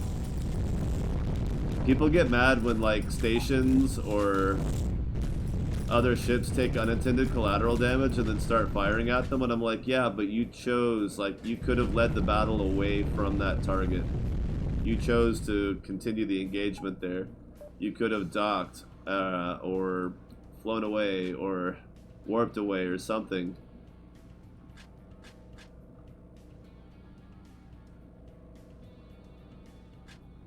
Like, there were alternatives to, you know, using weapons in range of soft targets.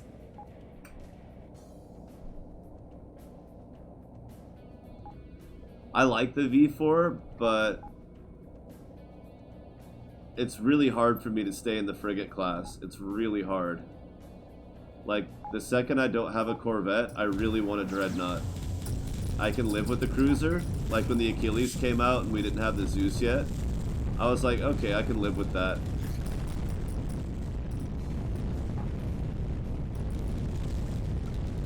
But the second I'm out of a Corvette, I really want a Dreadnought. It's hard to think about anything else.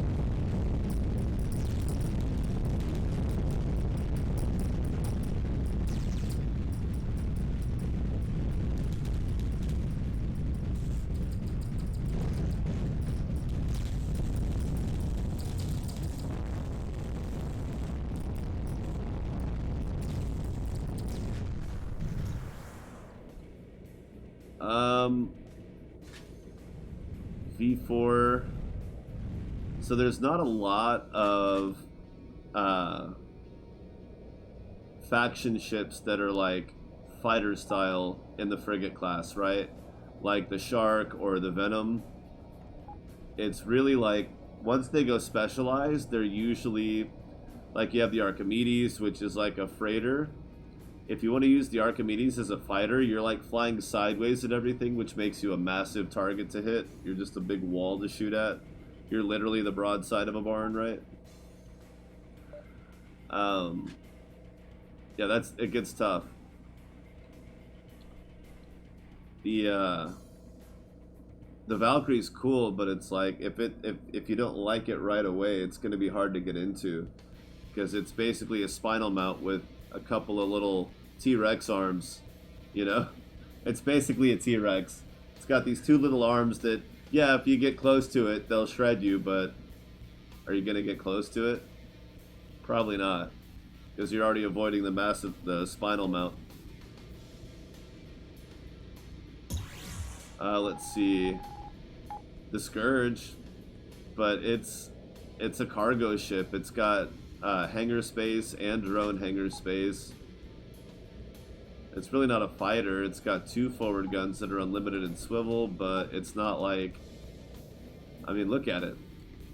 It's cool, but it's a box truck. It's a really big box truck. It's an 18-wheeler, almost. And so is the mule and the donkey. Let's see, frigate. What's the...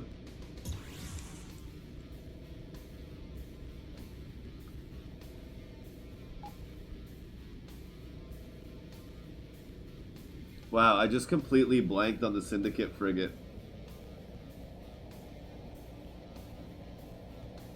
A lot of people do. It's okay. It's a ship. It doesn't have feelings to be hurt.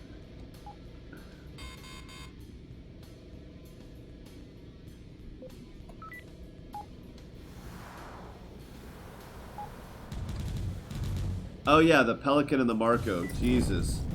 Yeah, they're not fighters. They're like luxury liner / cargo ships.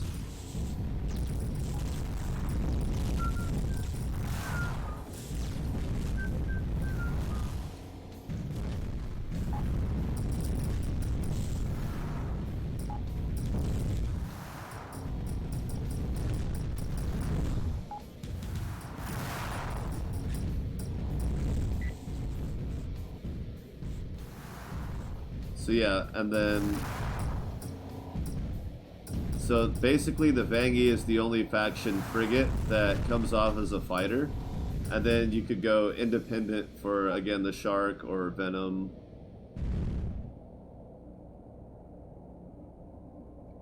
So there could definitely be more fighter style. I don't know if it'll end up being Children of Terra because they already have 2 frigates. And most of their ships are kind of tanky on the larger side.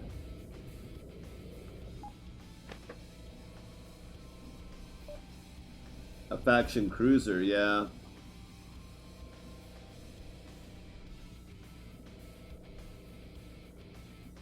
I mean, you know, like, but that's the problem is cruiser fighter is kind of like, you're almost into paradox land there in a way. If you don't like the Empress or its pirate version, it's kind of like, what do you? Fast cruiser is kind of like, I don't know. And I'm not trying to say it shouldn't happen. I'm just saying, like, I don't know, having a really fast straight line cruiser for hit and run style, you know, would, because the point of a fighter is to be something that is fast and nimble and can do hit and run, right? When you're at a cruiser level, you're not really even trying to hit and run a dreadnought. So the question becomes, what exactly is the fighter fighting? You know,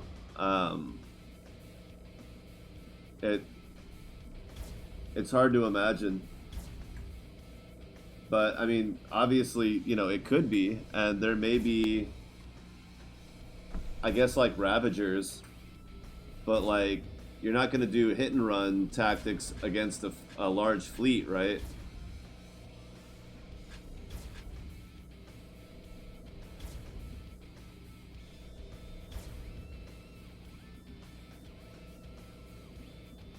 But in a cruiser, so we're thinking like, so again, we go back to like the Empress, which is mostly forward weaponry. The turrets are mostly defensive, to keep small ships and drones and missiles off your back.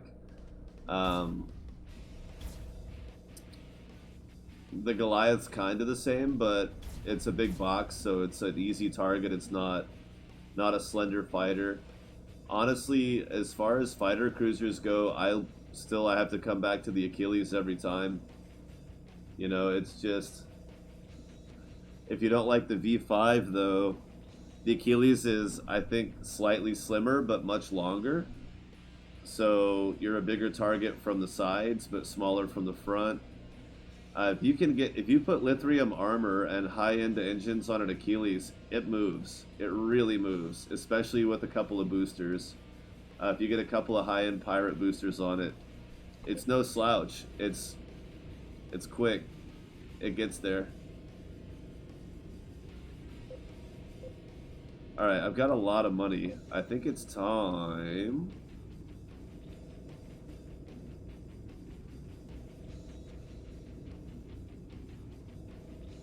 Except now I don't know where one is. Let's go do the human termination real quick.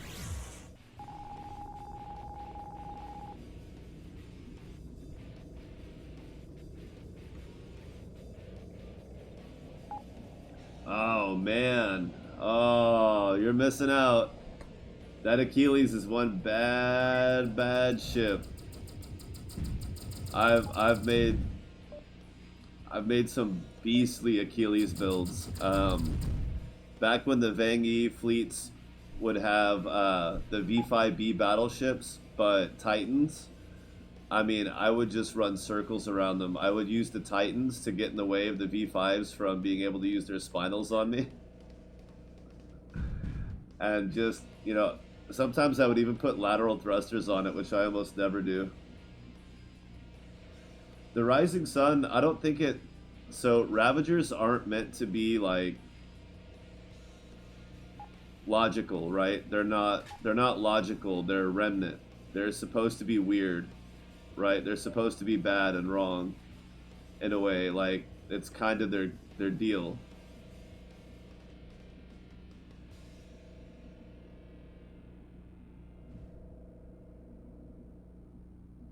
But I do think that when a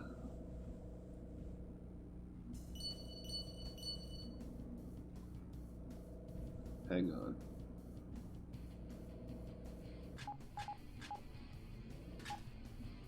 Now we're talking. I do think when a Ravager takes a Rising Sun that it needs more. It needs a lot more happening. Hey, Gamora, how's it going? What is new? Let's see, I'm not mining right now, so I don't need that.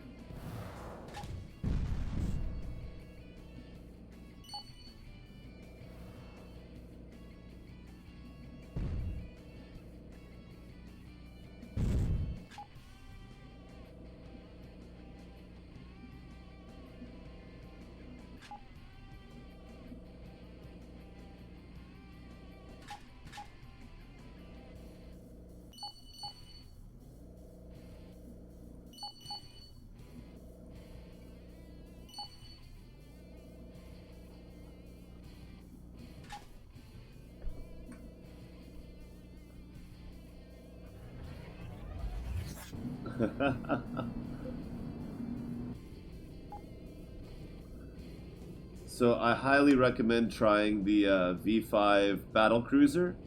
Although I gotta say, the other Venghi cruiser is a lot of fun as well. Even though it's more of a carrier type, it's got these two forward hardpoints that can be just absolute monstrous. And it can move too. It can move too. It doesn't have a spinal mount, but you could get the one with the spinal mount. I'm about to track one down and try it. The battleship. But the carrier, the Venghi carrier cruiser is actually a lot of fun. Yeah, I mean, I used to rock the shit out of the Titan. It's become a bit more of a broadside master than it used to be. If you're not... Now, I haven't tried the V6 yet, but I've tried the Zeus. But if you're not going to be Children of Terra or... excuse me. If you're not going to be Rebel or Venghi, but you want to combat Dreadnought, it holds up. It really does. One thing I want to do is take my Zeus save, my 3 Zeus save, and buy a Titan because it's got an insane amount of money. So there's no reason not to. And then outfit a Titan with it. Just to kind of show off what a late game Titan is like compared to the Zeus. So it would be kind of a side-by-side, like, here's a purple Dreadnought, here's not a purple Dreadnought, right? Oh, and by the way, if you're looking for a fighter frigate, the Raven's actually a lot of fun. Its stats aren't, like, really impressive, and the offset of the center forward hardpoint can be a little odd, but custom weaponry, you can balance 3 forward weapons to that pattern where the middle one has less damage but more range, so they still meet at a similar point with a similar heat and power consumption. What, on the Titan?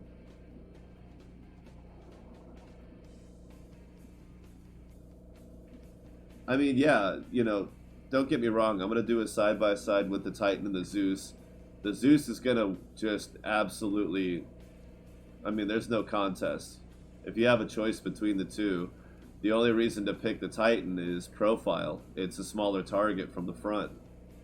So if you're going to be Ravager hunting rather than fighting big fleets, like if you're playing a more balanced play style that's combat oriented, but you're not fighting the big fleets, you're mostly going to depend on Ravagers for loot and an unlimited galaxy, the Titan definitely holds up.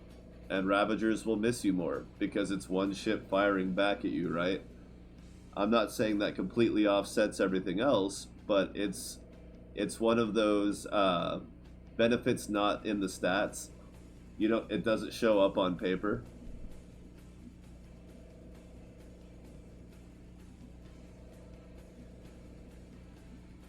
Oh, okay. Heat's a pain in the ass. That's where custom weaponry comes in, right? Because like, if you're in a Titan, a lot of your weapons are going to be beam weapons, right? And a lot of the turrets are 3-point. So you're going to be doing, like, if you like beam weapons and you want continuous, you're already looking at a single core continuous overload green laser beam is 115 heat, right? Like, cruisers only have 40, you know, a base. Titans or dreadnoughts are 50, so it's already more than double. But don't forget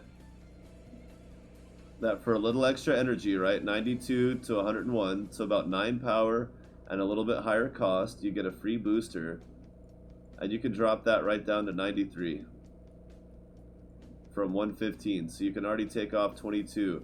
Or you can go a step further, do an Adalo mod, and then a heatsink, drop it down to 62. So I've got 65 just off of these two purples, right?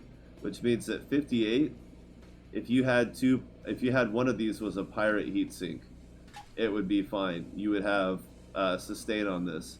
And 120, you'd have a...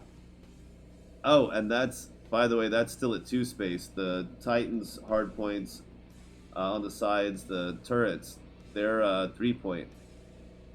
So you could take that off and just put on, take it down to 75 and keep your 177 DPS, and you maybe need 4 heat sinks. So crafting can give you a lot of options, right? Or we could drop it all the way down to 50. 50 is like peanuts, you know? I can do 50 in my sleep. 50 is basically 1 purple heatsink on a cruiser. And you're still getting 126 DPS. If you really, really want to, obviously you can keep going further down, right? 40. Now you don't need to equip heat sinks. You're only getting 104 instead of 122, but now you don't need a heat sink. Or purple, you're at 46, so you're still under that single heat sink 50, and you're getting better range. And it's still slightly higher than damage than a red core. So there's a lot of options. Crafting, it can feel tedious trying to get that perfect sweet spot of heat and energy. But when you really like a ship, it's absolutely worth the time. In my opinion, I find it's worth the time. Stupid civilian, go away.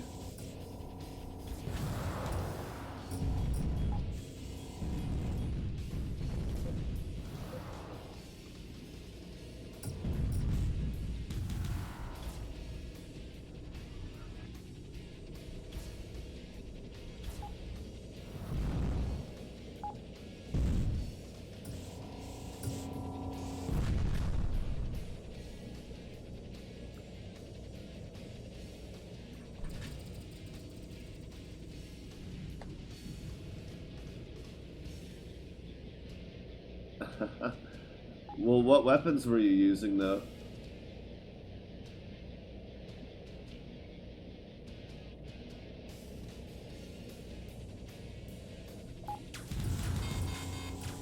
Were they beams or projectile lasers or...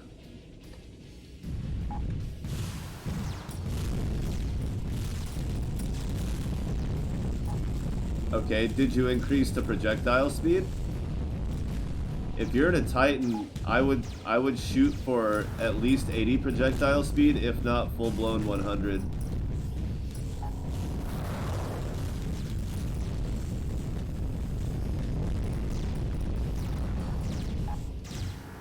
That accuracy makes up, so projectile speed will add to accuracy. You'll just miss less because it's easier to be on target, whether you're using manual or letting your gunners control it automatically.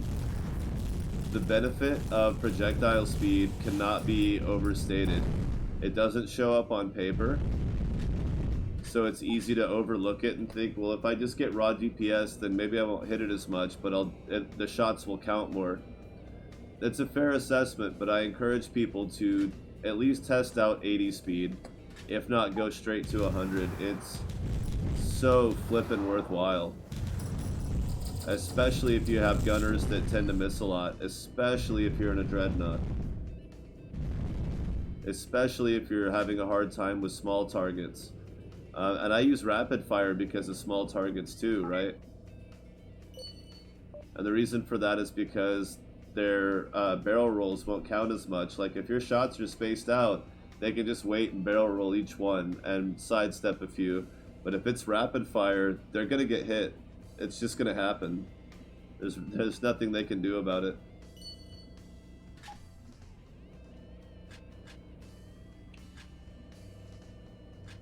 It might not be all the hits in the world, but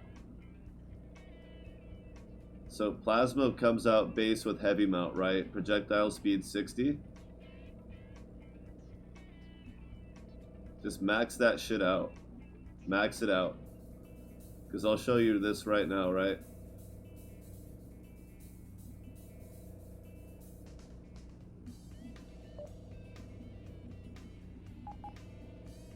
Oh, thank God we have enough of all this stuff.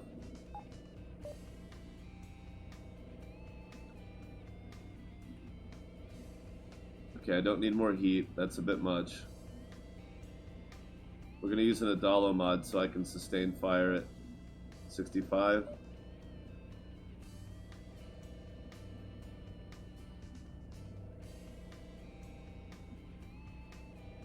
Yeah, see, that's only worth it if your weapon naturally is under your heat and power threshold already.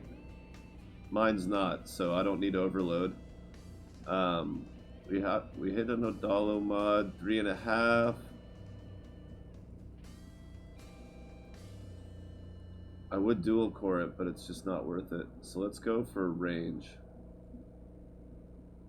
And that puts us at 4 points. So we'll do one like that, 165 DPS. Then we'll go to our hangar to click on it to load it up. So then take out the speed boosters.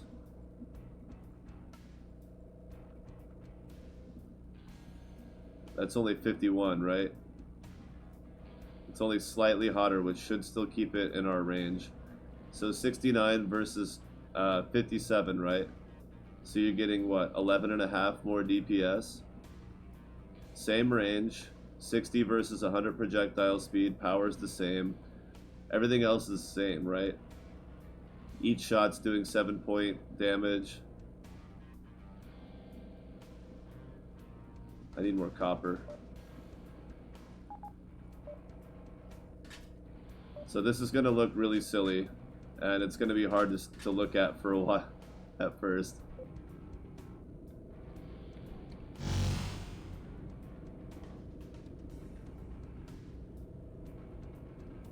The thing to watch, so if the enemy's right on top of you, right, projectile speed doesn't matter that much, but watch the arc, watch the curve of it, right?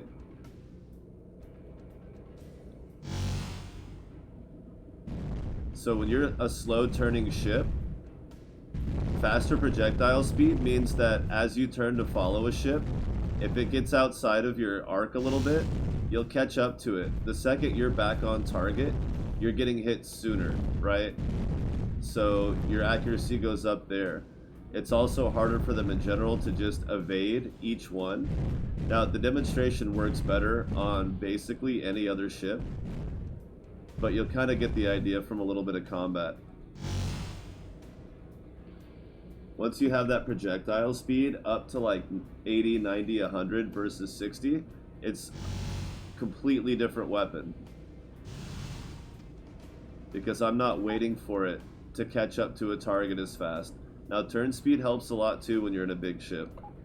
I've sacrificed a lot of my turn speed. But I tell you this right now, if you're using any projectile, even if it's just rapid lasers, right?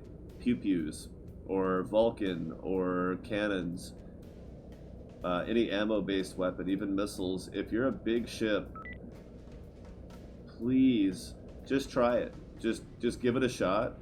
You might not even notice it at first, but I think over time you'll come to realize that raw DPS does not compare to the accuracy benefit of a faster projectile, because you're getting closer to that hit scan effect. Because like, what is a beam, right? It's just now technically the beams in this game are not hit scan, they are projectiles, but the projectile speed is just ridiculously fast that it's functionally an instant weapon.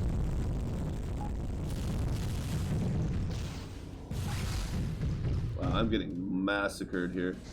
It's hard to do this demonstration if you're just getting slaughtered.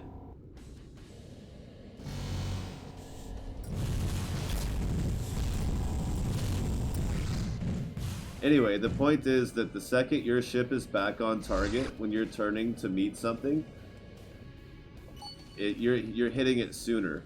So while your functional DPS, or while your DPS on paper will be lower, the higher projectile speed gives you a better functional DPS with that accuracy. That's just the benefit that you get from it. That's why it's not coming on, because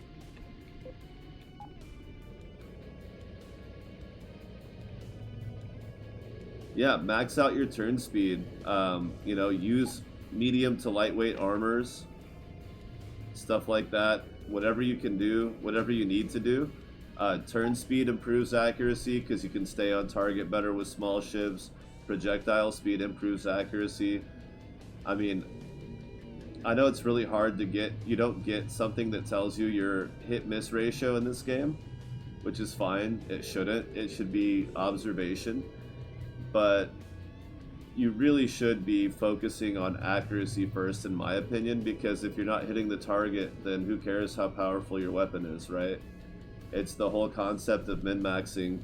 The drawback is min-maxing is situational. If you're not hitting the target, then what's the point?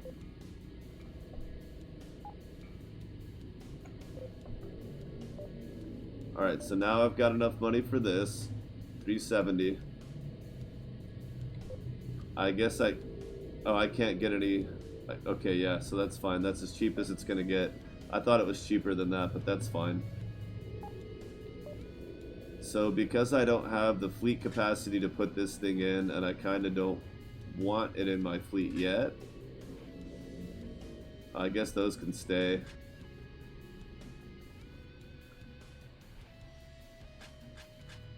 But I do want my gunners. I don't know what. Yeah, that's it. Co-pilot and gunners. That is what I thought.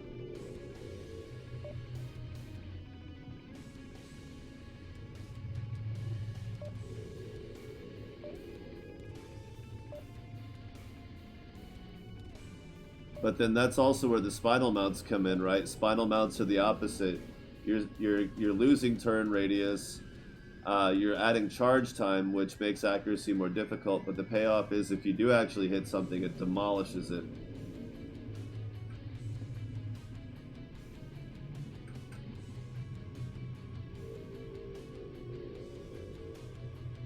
Okay. I mean, if you're already hitting stuff with a base speed projectile, then yeah, I mean, then hell yeah. But the main thing is if you're using auto gunners, right?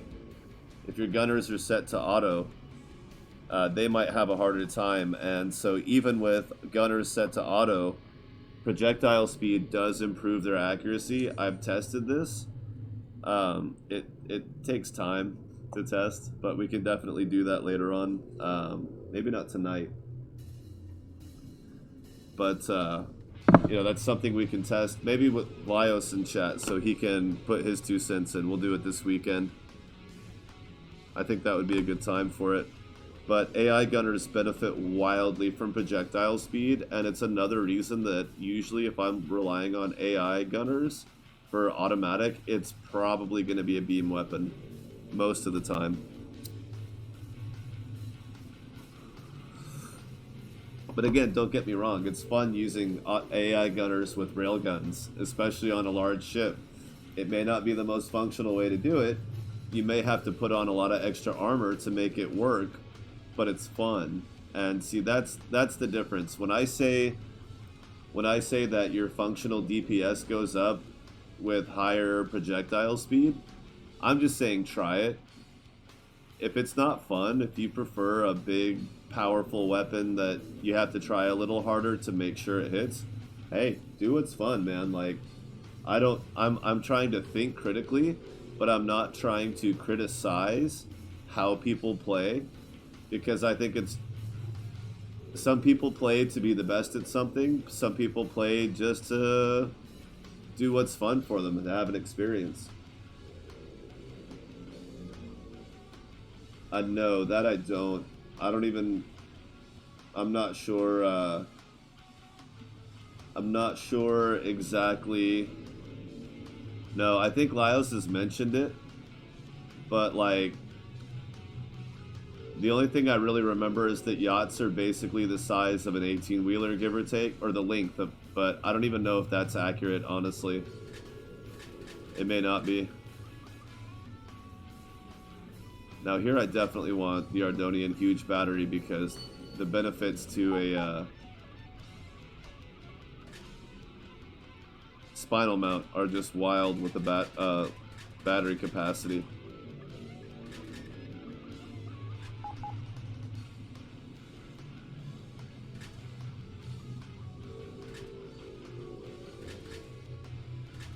Now I'm making a lot of assumptions on what I want on this thing. I'm not 100% sure exactly where it's going to land at the end of it. Oh, the Hephaestus was giving me tech level. I forgot about that. I'm also not going to attract more powerful enemies. That's okay. I'm okay with that for now.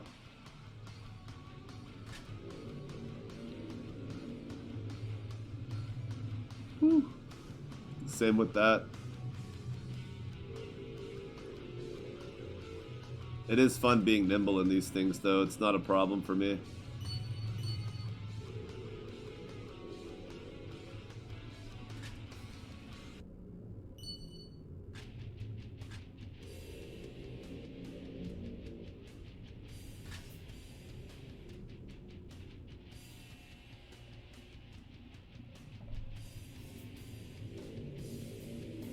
You know, I was the same way for a long time.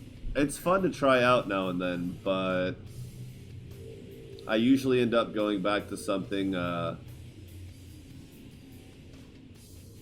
energy-based after a while. It usually just happens. Wow, this thing does not turn. Whoa, what? Oh, I still have Sloppy? What a doofus. I'm gonna go blow up a pirate station.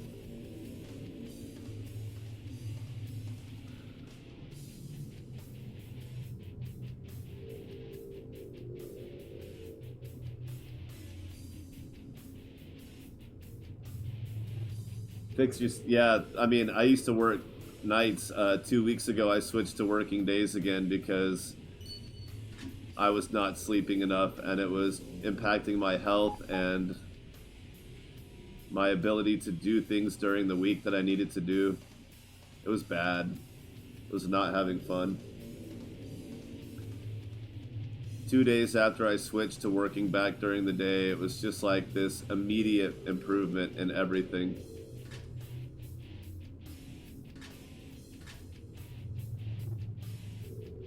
Yeah, we need the accumulator now with that spinal mount.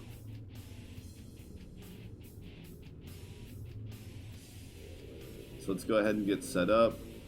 That's going to be 2, 1, 3. Boom.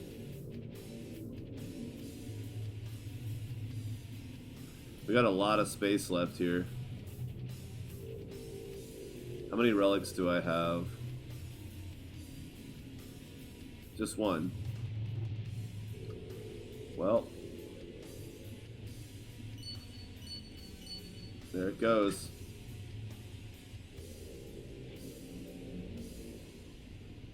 Now the question is, I don't think I can use ultra lasers yet, which apparently doesn't matter because I don't have one. That's unfortunate.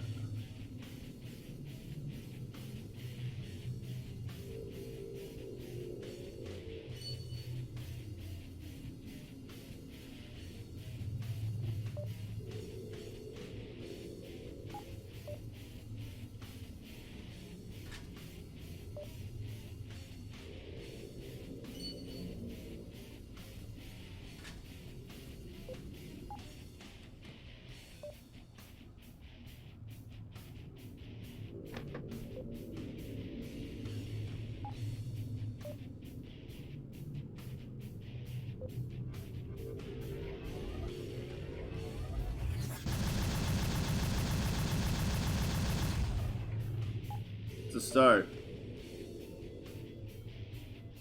they're all single points except for that one and that one. Yeah, that's what I thought was weird about this thing. So we're gonna put a purple one and a white one here, and then a blue one and a green one here, and then a white one here, and then 2 medium lasers, and that's a full build.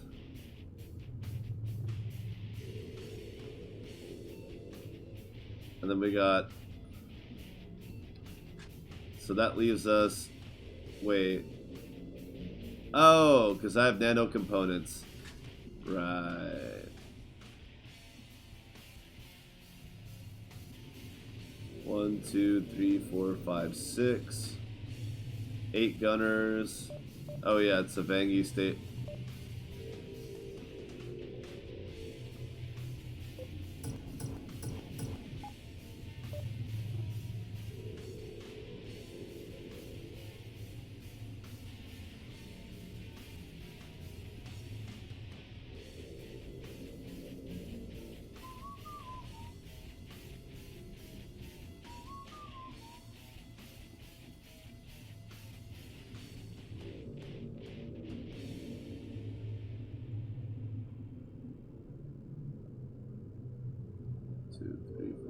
Six. 2, 3, 4, 5, 6. So yeah, that. We'll put Ziggy back on the spinal mount once we have other gunners.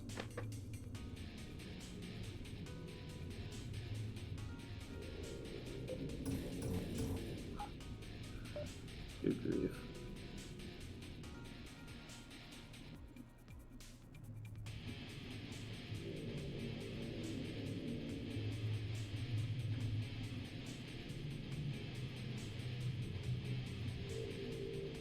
See, and that's what's great.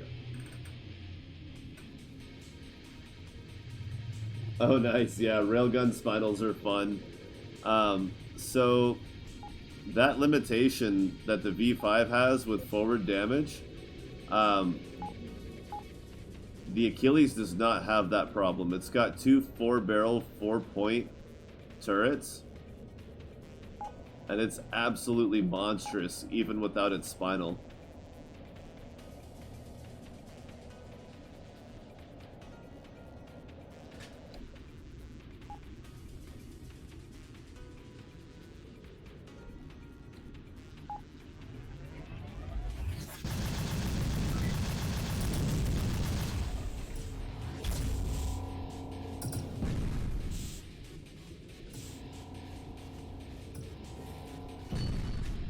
Oh yeah, we need, okay, so more turning, obviously.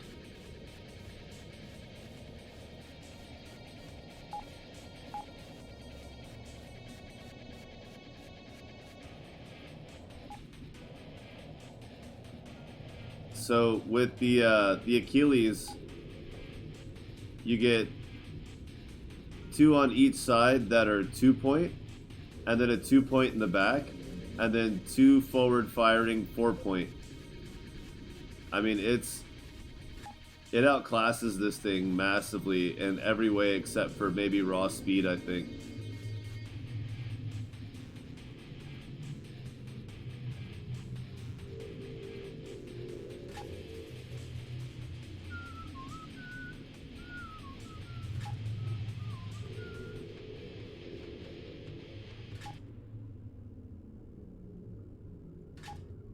Yeah, we're super deficient on turning speed here. So that's 82.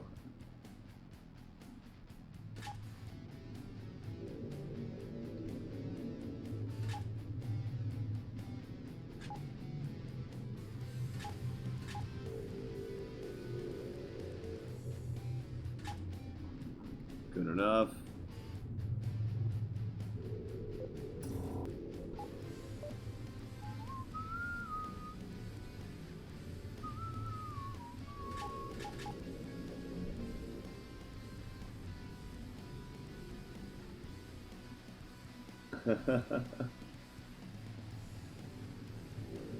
Yeah, the V4 is pretty nice. Alright, so let's go find us a pirate. Oh. That's what I was missing.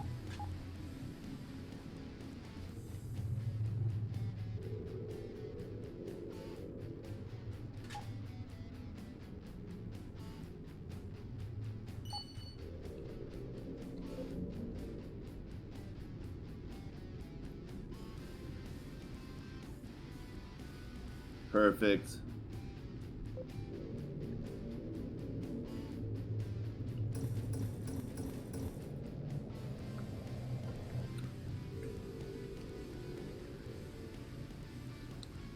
Although I do have the... Nah. What is this?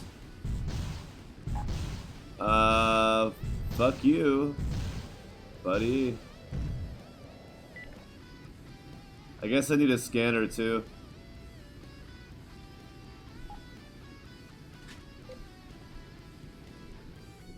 But I don't need it for what I'm about to do. Oh, yeah.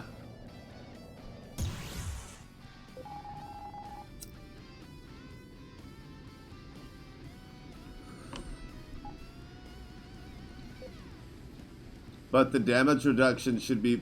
Oh, wow. The damage reduction should be based on its roll speed, which should be based on its thrust power versus its mass. Its lateral thrust versus its mass. That way a Dreadnought doesn't get full immunity unless you just stack the crap out of it, but you can still get like 10 or 20% reduction without feeling like you've gone completely off the deep end.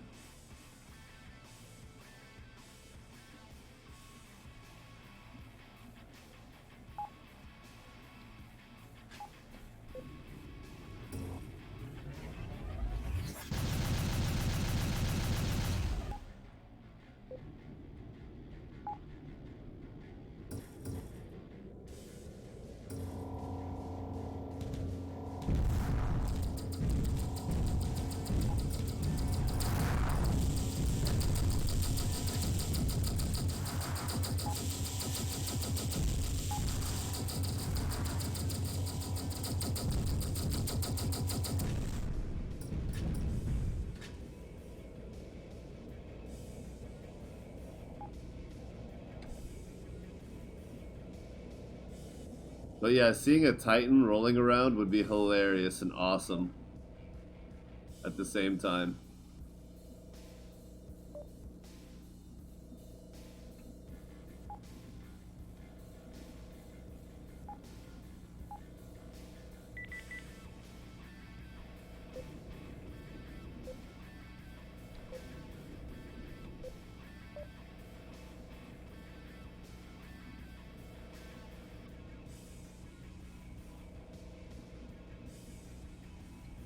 Where's my scavenger?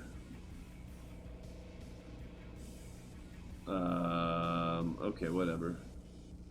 Oh, neat. Oh, it's equipped? Why does it feel like I don't have one equipped?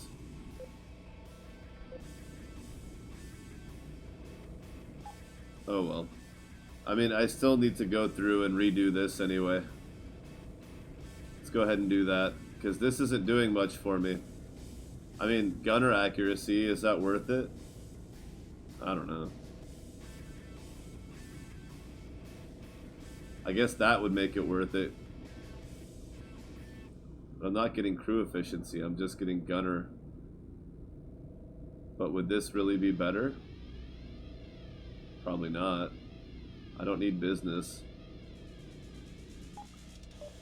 I'll keep it as is.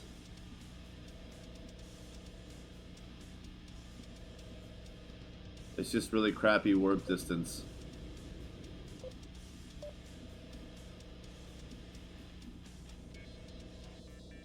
That'll help.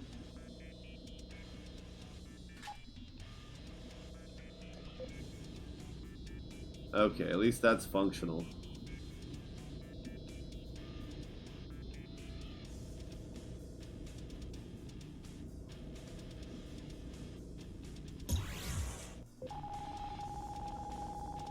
Is it worth it? There was a McDonald's ad.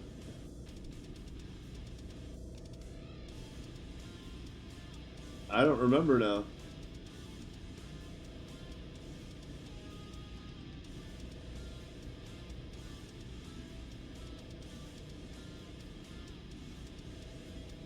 No, shield absorbers are gonna get reworked.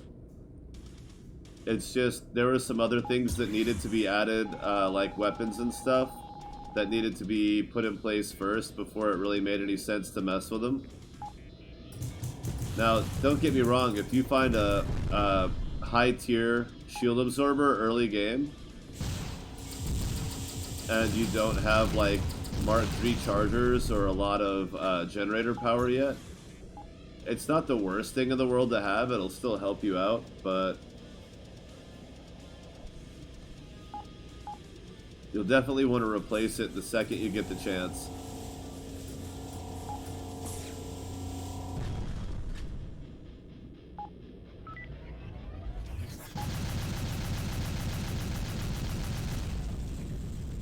Yikes.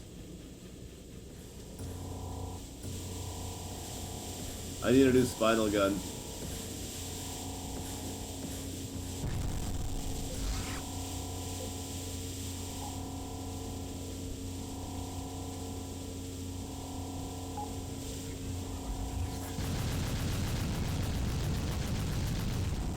This was just a sample weapon I made for comparison. Yeah.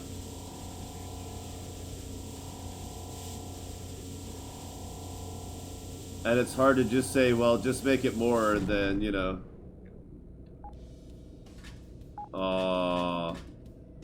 Do I have... How many stations do I have to kill here? How do I get rid of that?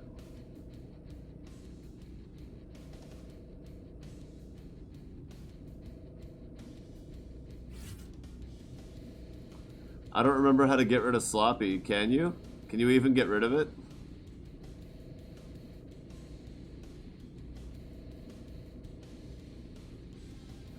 Now I'm not so sure.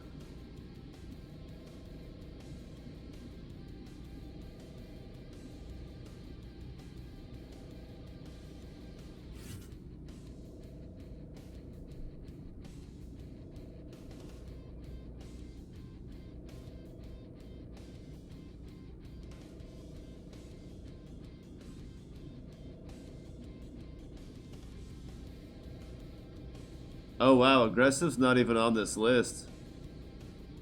Yikes.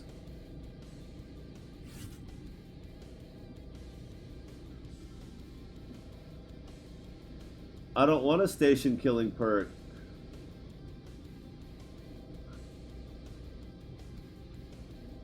I guess that's too bad though, huh?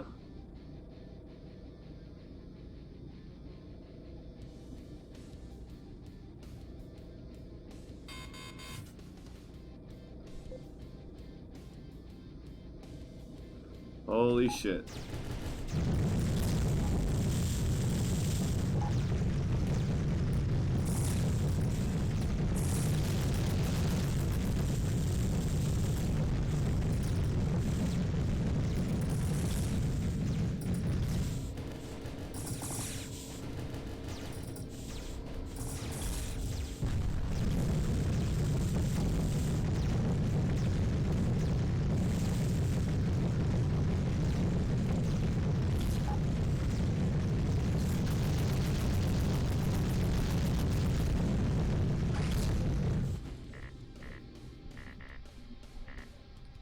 Still not enough.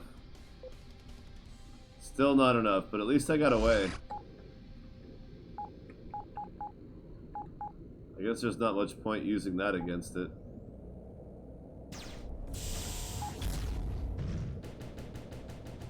Shush!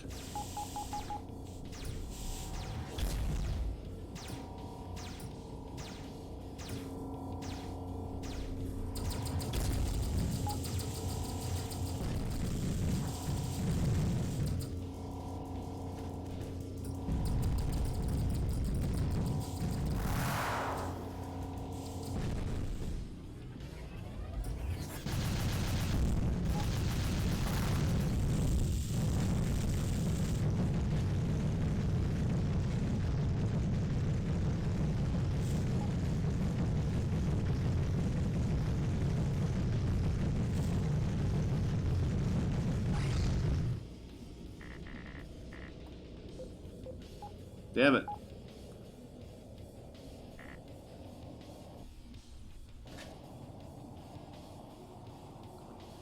Now he's gonna go repair or something stupid like that.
Why is my other turret not firing at this guy? That's kind of weird. Hey, indeed.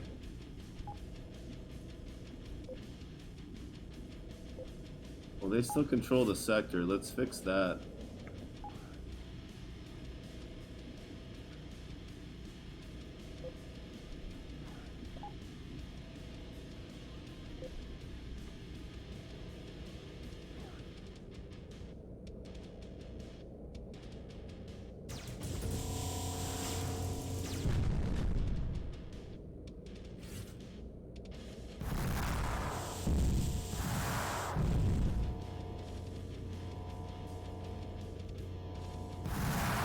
I really need to get that other gunner.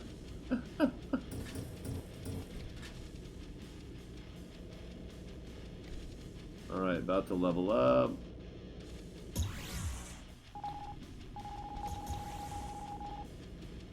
Alright, not bad.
Dumbass civilian, what's wrong with you? How do you not recognize war? I didn't notice.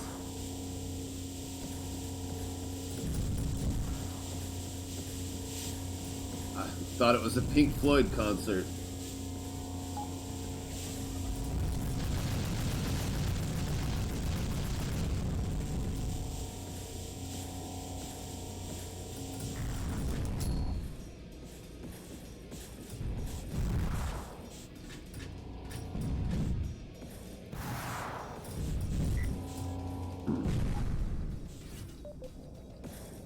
Increase gunner accuracy some more.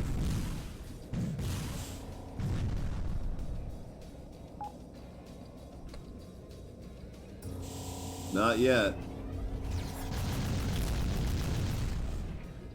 No pigs, good God. Wait. Oh, there's still another station? Holy crap. What do these guys own the place, for God's sake?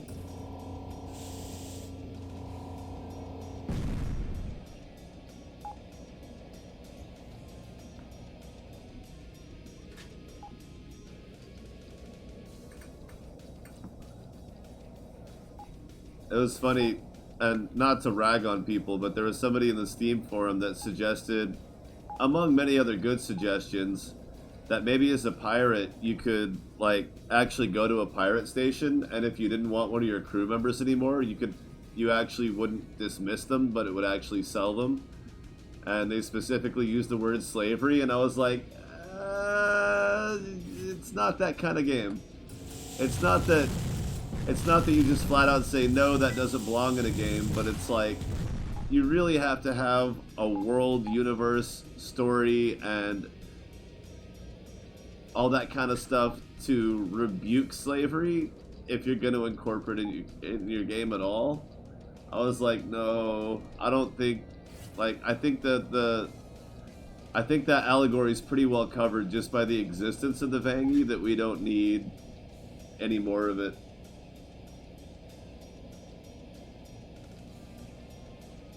Exactly. See, I think that's covered already just by the existence.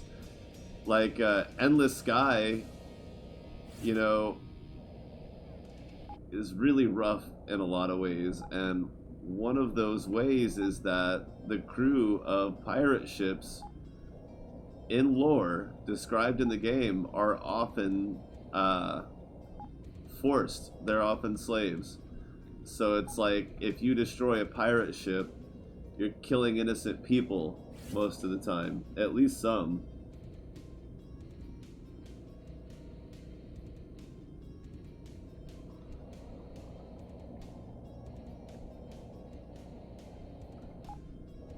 But there's a lot of automation in Endless Sky too, so like your fleet might just kill a ship of pirates just because they exist. And you're just like, oh, no, don't think about the, oh, damn it, and it's too late. And you're just like, well, I just did that. That's my responsibility. I'm responsible for a bunch of people dying who were never actually wanted to hurt me. And you're just like, ow, it hurts. But it's written into the lore, and then the lore is written around you actually having the option to either conquer or free a lot of the pirates. So you actually get the chance to free some of the people, which is like the reason that that's even in the game at all. A lot of times a pirate ship that's disabled, you'll have the option to board it, rescue the crew, and drop them off somewhere. You can even, and when you dominate a planet in that game, or at least its space stations, its major powers, you don't actually play out controlling it. It's just whatever you roleplay in your mind as being the overlord of the planet is what it is. So you can say, I dominated the pirate planet, and now they're free to live their lives however they want. The pirate faction has to pay you tribute, and part of the stipulation of you being in charge is that they don't get to have slaves anymore. And then once you've dominated all the known pirate worlds, then you can say, I've effectively ended that as a practice, in the majority of human space. So you get the opportunity to play it out. I don't think that the story in Star Valor is ever going to touch on that to play it out. So it would just seem kind of off base to just say, well, they're pirates, so they would do that, so now it's in the game, right?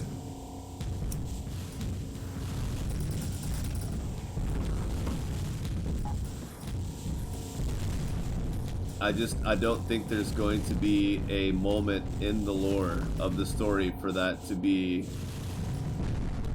something that would be or should be specifically addressed in a way that you could actually have it as a feature of the game for the player to engage in it. I think is way off. Endless Sky does not give you the option to engage in it just because even if you join the pirate faction. I don't think they do. Maybe they do. I hope they don't. I don't see that being a positive at all, personally.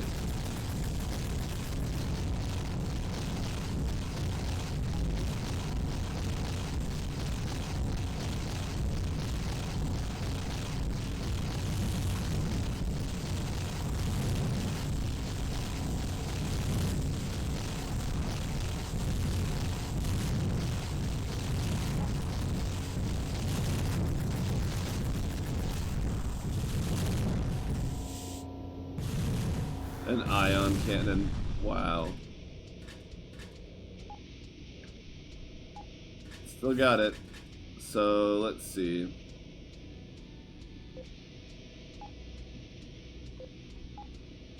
So yeah, it looks like that is not the way.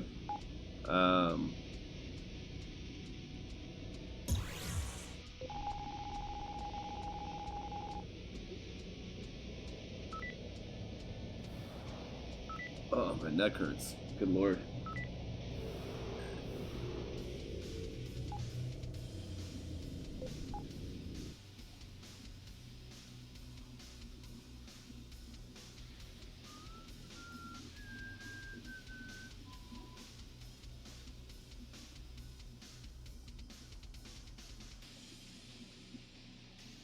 Yeah, I mean, you do get the option to just murder them, apparently, so how far off?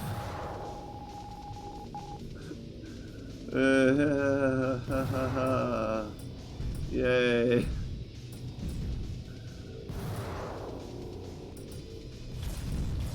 But I was a bit surprised by the request. I've never seen that as a thing that is a benefit to roleplay out. Even when you have the option to be a pirate and a murderer, it's just like, why is that considered a desirable feature? I don't see it. Like, you can say realism all day long, but if it's there, it's there, and if it can be justified, explained, or whatever, okay. But I don't understand the desire for it as a feature in a game. It doesn't, and maybe it's just me, it doesn't click for me. I have no personal desire for it, and I don't really empathize with the desire for it. I don't get it.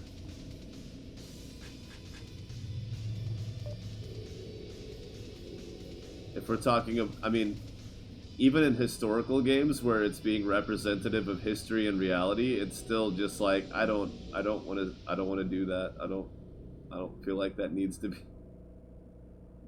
You know, like Sid Meier's Pirates, it's like, you know, when you fight another pirate ship, when you board them, your crew fights their crew, and if you do a good job fighting their captain, then your crew gets better morale. And then if you win, you can oftentimes take on, if they surrender before you kill them all, you can take on some of the enemy's crew onto your ship. But it doesn't ever say that you're forcing them. It says more like they want to join you. But then again, the alternative is death, mostly, because you can sink the ship. So it's kind of like, if the alternative is death or come work for me, it's still, but they don't actually come out and say it. It's just kind of like you have to kind of work it out for yourself. I don't feel like there's really room for that subtlety anymore. At least not. I don't know. It's just really fucking awkward that somebody just came right out and was like, we should be able to do this. I was like, what? But why? Why? No, really, why? Can we just not? Maybe? Probably just not. I don't know. I was caught off guard by it. Quite off guard. I just sold him a bunch of weapons. Now I don't... What do I want? Oh, this is low level. I don't want anything here. How about here? 28, 50. Like, shit. Okay then. Maybe we'll see if we can just buy something in purple. I still haven't hired up my gunners. But then here I am, a Venghi indoctrinated, who's got a crew of humans. Like, do they have a choice? Maybe. Do they feel like they have a choice? In their mind, do they have a choice? I don't know. Maybe they don't feel that way. That's no good. Maybe there's a sense of coercion. It's like Dennis Reynolds in Always Sunny, because of the implications, and you're just like, what? Did he just... Oh my god, no.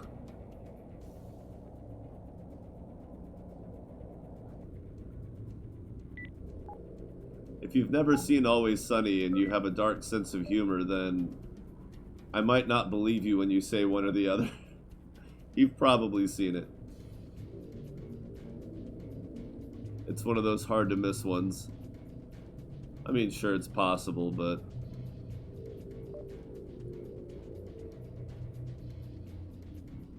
Wow. I'm not finding a lot of heavy weaponry here. Kind of wishing I'd saved something.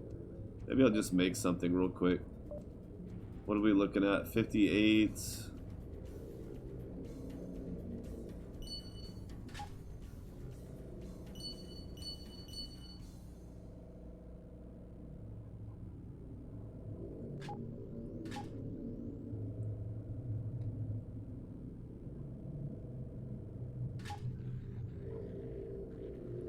$76. Now that sounds like maybe it's spinal range. Although I am kind of enjoying the plasma.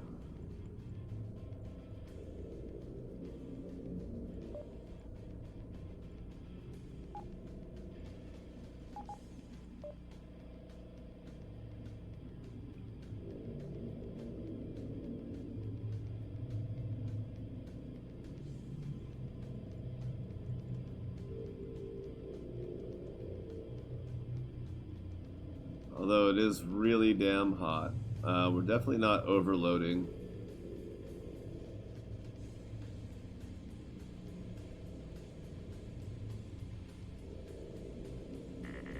That's still absurd. Why not? Oh, my tech level? Oh, fuck off. I mean, how rude.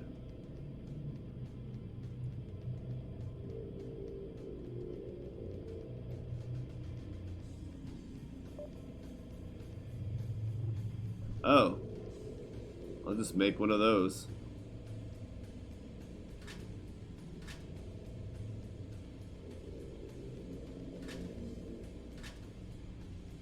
What tech level do I need? It's going up a little bit.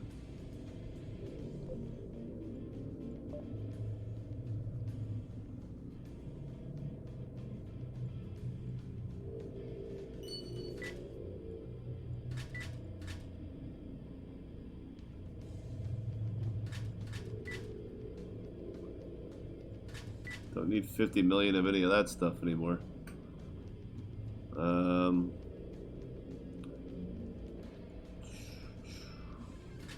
just for fun.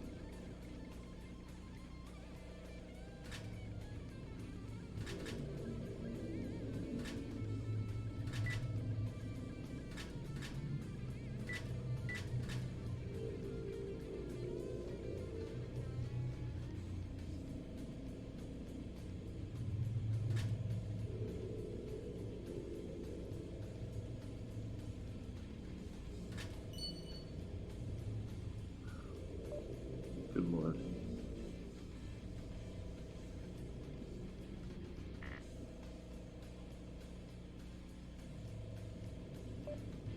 Not even close. Alright, well, I'll wait till my tech level's up then. We'll just deal with the silly-ass plasma cannon.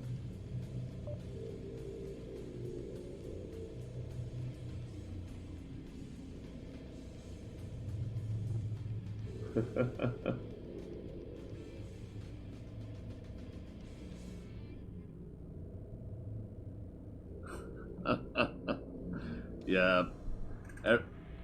That show is just so amazingly ridiculous. I love it. But it's like, there are times where you're just like, even as a joke.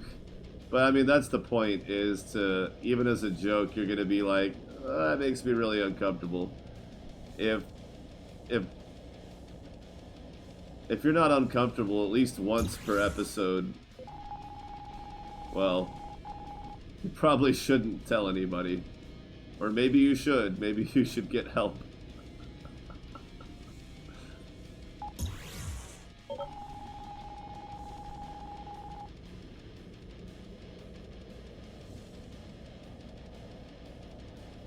One of the first... I got into that show pretty late. One of the first episodes I ever saw was the dentist system. And I was like, wait, so he's a full-blown sociopath? And then at the end of the episode, Dee's like, oh my god, you're a complete sociopath. And I was like, there you go.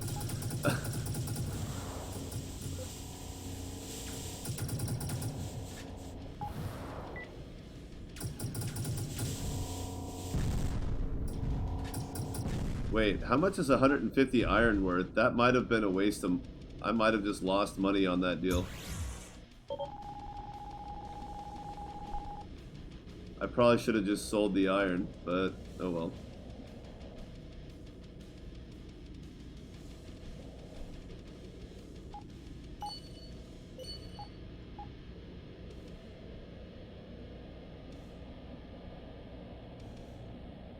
I mean, basically the dentist system is like every basic variety of gaslighting known to psychology. And a lot more on top of it, of course.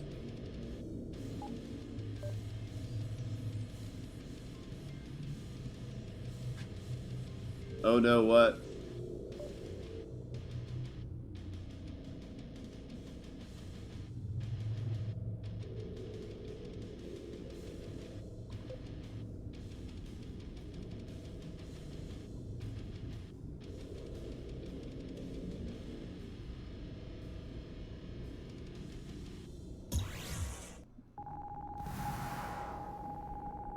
One of the first. It was one of the first.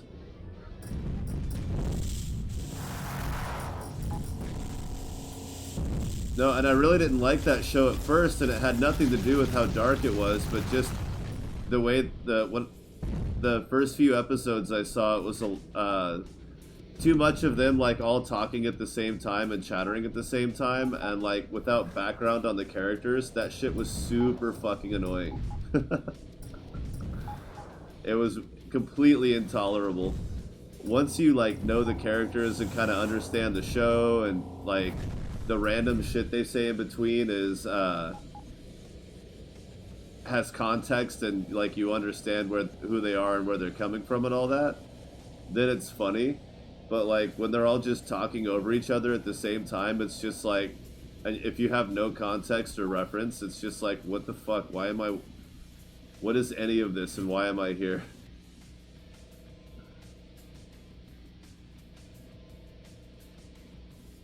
One gunner, that's it.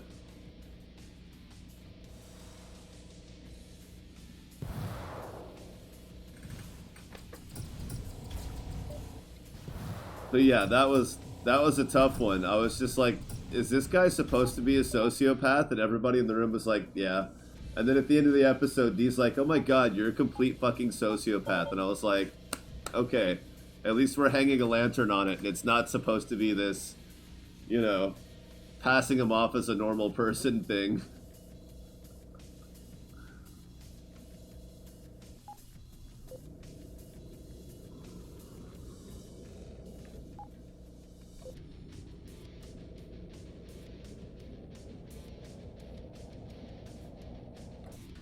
Not your average everyday sicko.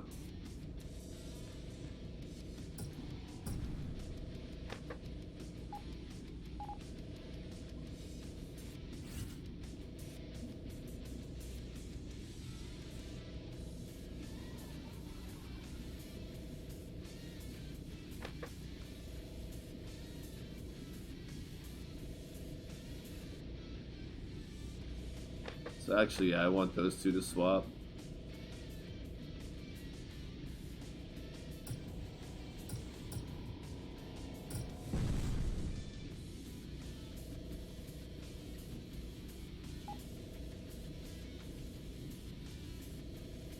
Why is this not...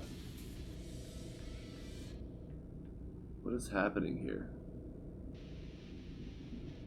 Oh, because that one's not supposed to have a gunner.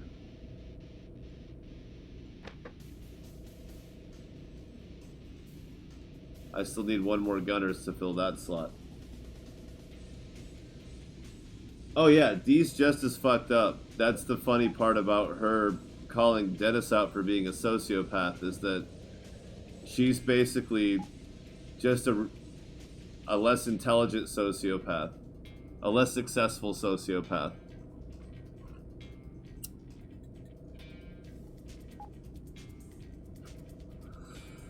I mean, they basically all are. They pretty much all have near or entirely zero empathy. Which I think is kind of the point. Is that they're all just insanely selfish. They're all insanely pathologically selfish. It's just at varying degrees of intelligence and success and what they choose to focus their efforts on.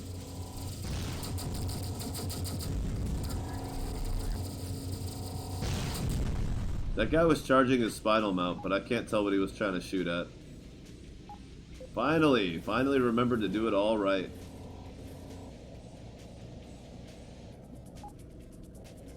Well, Charlie's your drug-induced sociopath, right? Like, I mean, he's basically a crack baby. But on top of that, he's also a drug addict. And maybe just never had a chance at being smart in the first place, but he's still also on drugs all the time. He's always sniffing glue, paint, gasoline, to the point that how could he possibly relate to another person? How could he possibly have empathy? There's not going to be somebody else like him anywhere ever at all, other than other drug addicts, and he's just going to look down on them.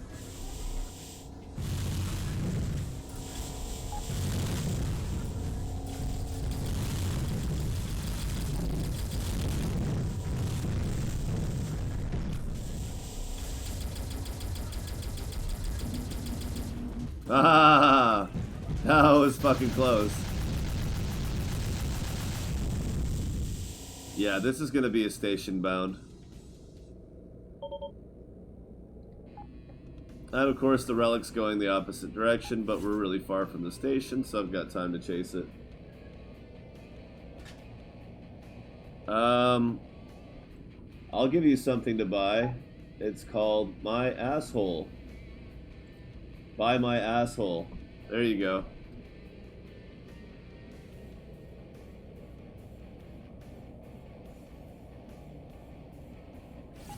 Well, that's the thing about drug-induced sociopathy, is that, you know, if you have moments of sobriety, then yeah, you might accidentally feel something. But like,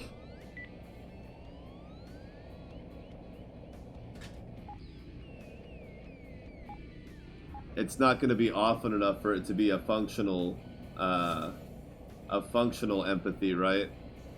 So like he might feel what somebody else is feeling, but he's not going to respond to it the same way like a normal person would. So even when the empathy hits him, it's still going to be distorted. And I'm not a psychologist, so I could be wrong, but that's the way I've interpreted what I've learned about psychology.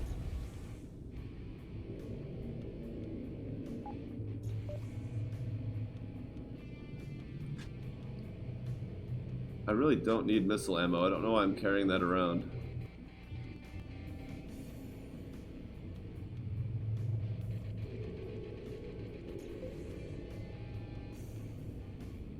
Do you have a better weapon?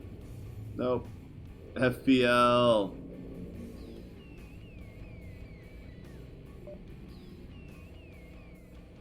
Well, if I'm gonna be stuck with this thing until I get my tech level up, I might as well just enjoy it. What do we got? 489. Yeah, okay. That might actually be less useless.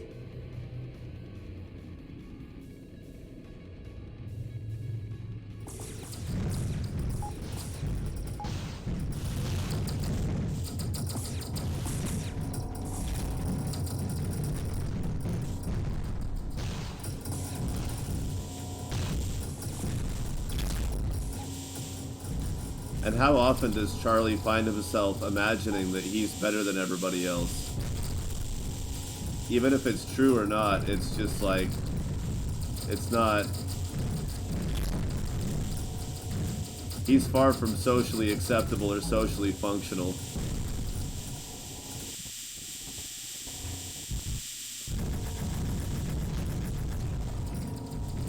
Yeah, Miner, you got too close, didn't you? Bet that hurt like a mofo.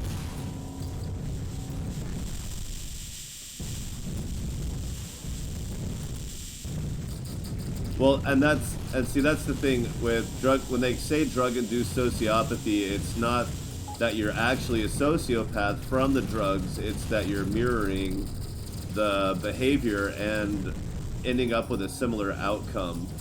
It's not true pathology, right? And so you're right, it's not truly pathological, it's just that functionally speaking you might as well be pathological, which is why they call it that. So the term itself is a misnomer, it's an inaccurate description, but you know, in you find that a lot in psychology where the term doesn't technically describe what it's discussing, but for the sake of, you know, psychology being a diagnostic rather than, you know, an actual assignment, it's statistical diagnostics. So for the sake of statistical diagnostics, most drug addicts are functionally pathological, not necessarily technically pathological.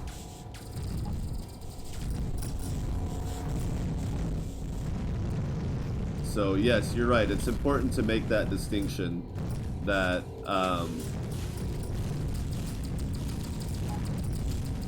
there's a big difference between a sociopath and a drug-induced sociopathy. It's more of a state than a status, which is almost redundant and making it an oxymoron, but it's a temporary state versus a general status, a general trait.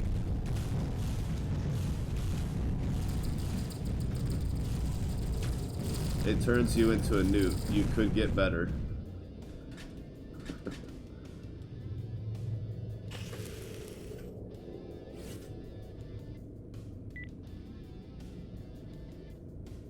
Yeah, exactly. There's definitely other factors, but it stems from the fact that wasn't his mom a drug addict or just an alcoholic? Maybe he wasn't a crack baby. I think he was an alcoholic, in vitro alcoholic.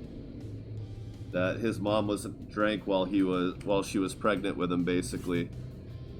Which can be a contributing factor to clinical sociopathy.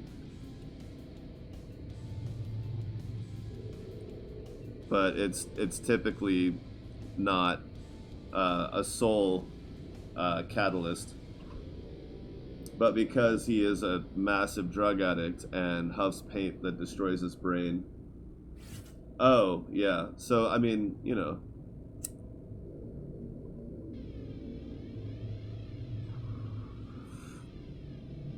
Just the general nature of his entire existence, his childhood, his conception and existence, it's just like it he's the one that's the most surprisingly functional at all, even though he's the least functional.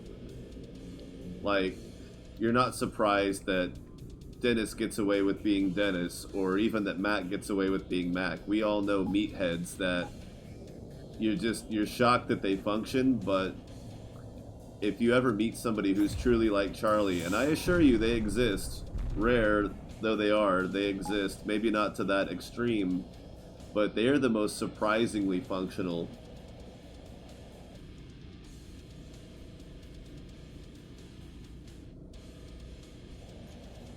Oh, yeah. Exactly. Hey, how's it going? Oh, we're talking about Always Sunny in Philadelphia and how it's uh, basically a warning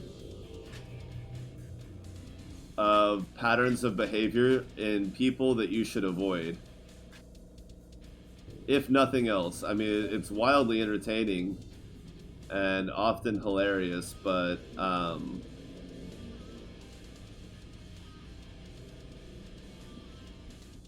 well, it's one of those shows. It's like nonstop dark humor, constantly trying to one up itself. So if you're not into that kind of, like, I don't want to say if you haven't heard of it then you wouldn't like it, but considering how much it dominates its genre of television, if you were into that kind of thing, you probably would have heard of it. But it's dark as fuck. And even if you're acclimated to it and enjoy that kind of thing, it can still catch you off guard and make you just go, wait, what? The what now? Like, it constantly tries to screw with your head on purpose as much as possible. And if you... Oh, British people fucking love it. Or they hate it. But if you're into really dark, psychologically fucked up, and then sprouting off from that in almost every way. So it's Danny DeVito, and then a bunch of people you've probably never heard of, except, Danny DeVito, Charlie Day, and then a bunch of people you've probably never heard of. Yeah, I mean, it's a really well written show. I recommend starting at the beginning because, as I was saying earlier, if you go in kind of mid through the show and just start watching it, you really lose a lot of context, and it's surprising how much context is actually needed for the show, just for like certain facets. Like you can enjoy an episode without it all, but. Yeah, Danny DeVito climbs out of a sofa naked. Yes, that absolutely happens. Yeah. And it looks like the couch is giving birth to him, which is just makes it 10 times more obscene because he's all hot and sweaty and covered in goo. Like, they went out of their way to make it as much like a live birth as possible. It's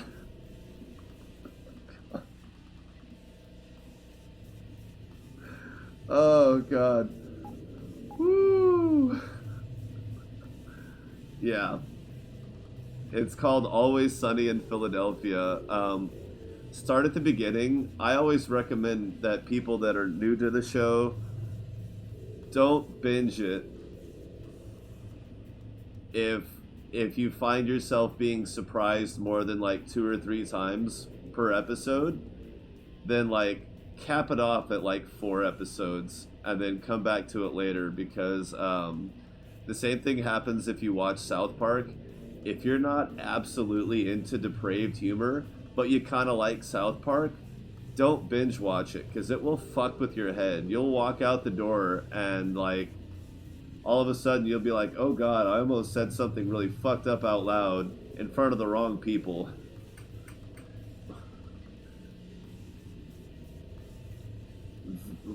Insanely far away. That is very tame. Very tame for that show. There's one episode that's just called The Gang Does Crack, and they all do crack a lot and turn into crackheads.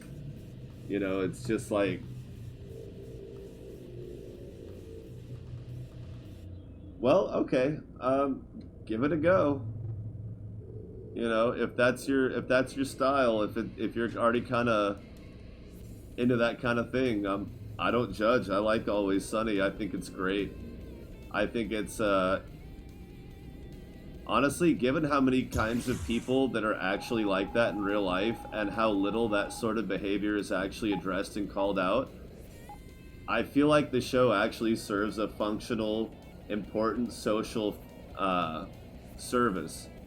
I think it's good for people to see that and to recognize those patterns in real life and to go, oh,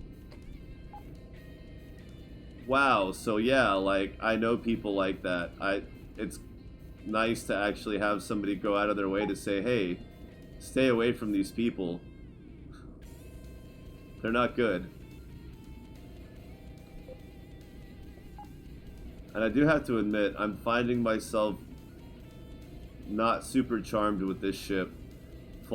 It's the same thing that happened the first time I tried out the V5B. I just wanted an Achilles. I don't know what it is, but the Achilles is just such a stronger ship.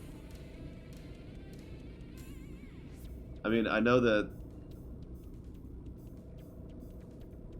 Doesn't the spinal mount on this cool down a lot faster? I know I need to make a better weapon.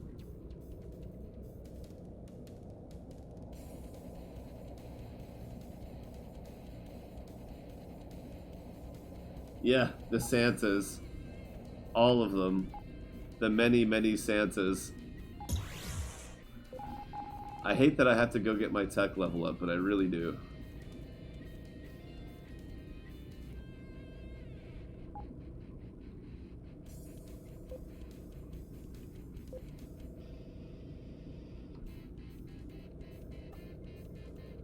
Like, I know it's faster and lighter. Okay, so...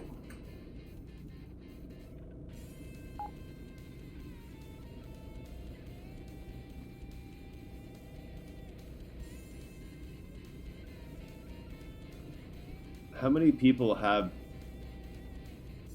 Hold on, I gotta see this. Global achievements. Wow. Only 7% of players have Trader? Only 7% of the people who played Star... Now, I know the game came out of early access recently, so there's a lot of new players.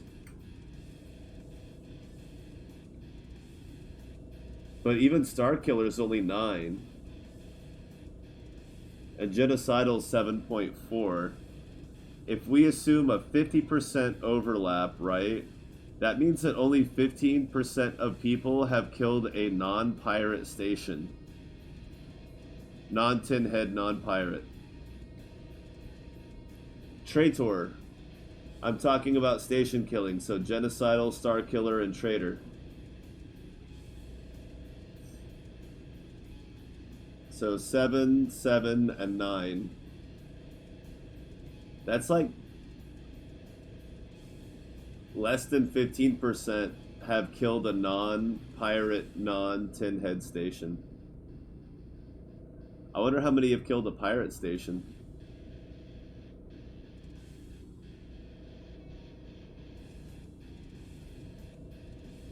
Of course, only 6% have combat genius.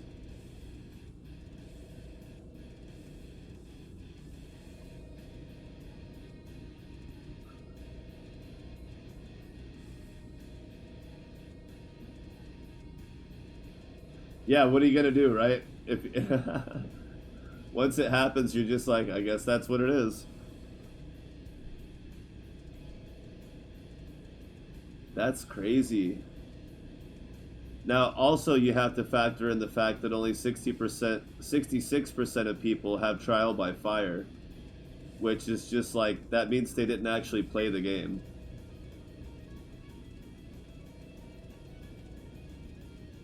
See, I don't believe Steam achievements. I don't believe that 1/3 of the people that bought this game did not play it past 10 enemy ships. I don't believe that.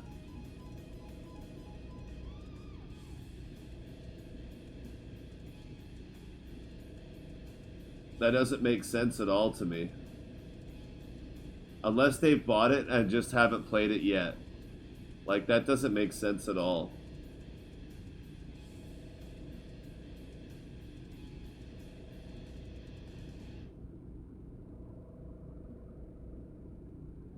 Especially because 40% maybe. Yeah, I think it's owned, but like, even then, like, it still seems off. I don't know. I don't usually look at the global achievements of a lot of games. Is that typical? Because, I mean, that really is like you haven't played the game. You may have started a profile, but if you haven't killed 10 things, like, I don't think more than 1% of players have played pure pacifist the entire time and just not even accidentally killed 10 enemies, right? Like, not even by accident. I don't see it. And I'm not trying to fanboy the game.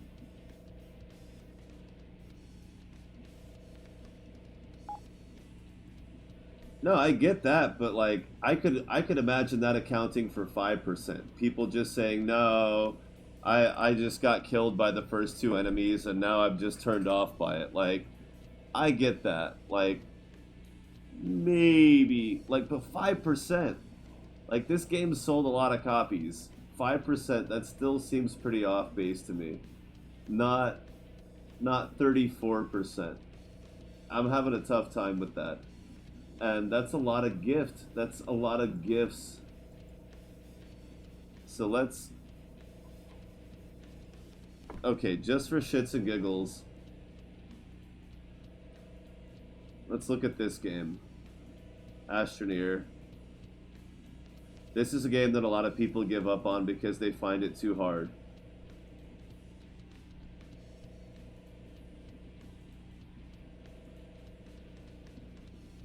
Yeah, a little bite goes a long way. Scan a research sample of any type. So the research station in Astroneer is like, if you're even like, if you're over the age of like, if you're a teenager, if you're even like a middle schooler, it would still be like the 10th thing that you build, right? Would be a research station. And then it says put a research sample in, and there's one within like 20 steps of your base, almost guaranteed. And it comes up with a tooltip on screen, not even in a menu, just on screen when your mouse cursor touches it. So that's kind of the same thing. That's okay. See, when did you buy it though? How long ago did you buy it?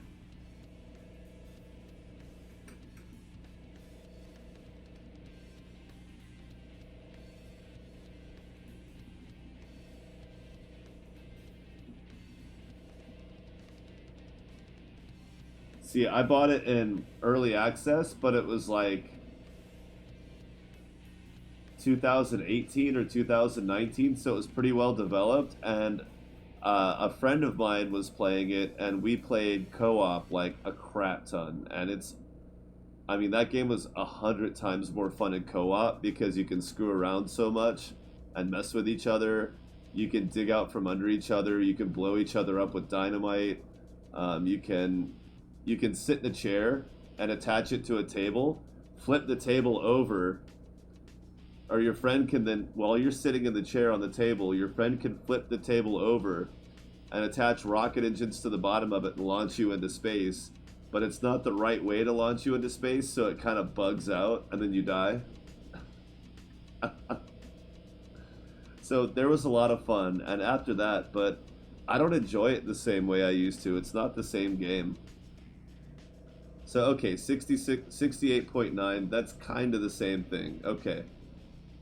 That's kind of the same thing as Trial by Fire. Like, it's pretty much an achievement that you would get within the first 5-10 minutes of the game if you actually try to play it. Okay, so let's look at... Oh, Subnautica. There's another game that people...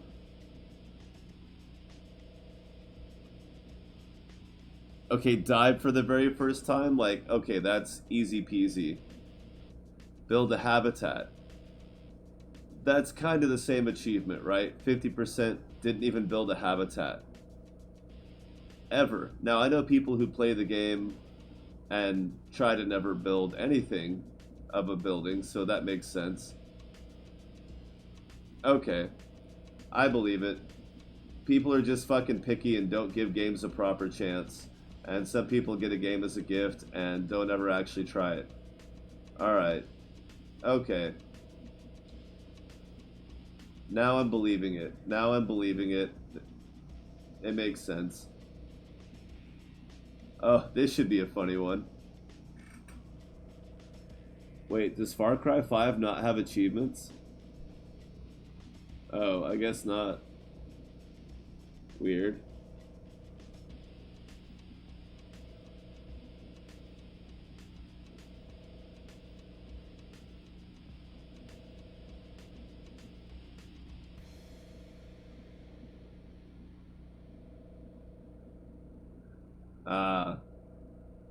Yeah, and there are a lot of games to choose from, so if you don't love it within 2 hours, then I can see, like, wanting to try something else. Not everybody has the money to just collect games that they're kind of into.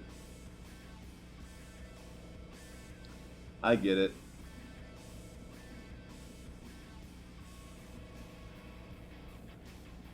Oh, this should be a funny one. Yeah, see? Oxygen not included. See, it's that same 2/3. That 2/3 range. So 2/3 to 4/5 seems to be where most people fall off on the first achievement. And like, this can literally be done within 30 seconds. Okay, maybe a couple of minutes. If you have one for each dupe. So you get three, you start with 3 duplicants, 3 little characters to run around. Yeah. Yeah, it makes sense. Alright, so I guess let's go... I really still need to work on my tech level. I could probably just go kill the Children of Terra. Oh yeah, the reason I was looking at this... Nah, it doesn't matter. We're just gonna go do it. Fuck it. Well, I'm not doing it there. That's a little intense.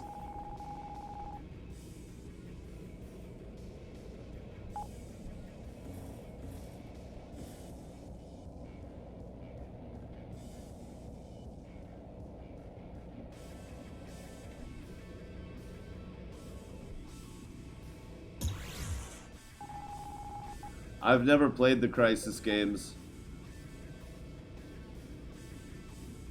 The computer I have now is the first computer I've ever owned that was considered decent, right? So like, I finally got up to a point where my computer is good for, compared to the current age. Like, okay, when I had a Ryzen I have a Ryzen 3600. I was running an RX 580 for a while. I could have played Crysis and had fun, but you know, because of the trope of the meme of can it run Crysis, I wanted to wait until I actually had a good system to actually bother getting into it, and I still haven't really gone back and tried it.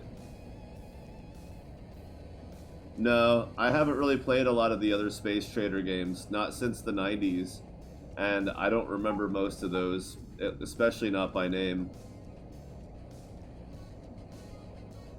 I Most of them were too slow paced for me. I like the more fast paced stuff, which is why I like Star Valor, because you can play it slow paced if you want, but you can totally just go hack and slash. And I've always been more of a hack and slash type. It's why I always call it Diablo 2 in space.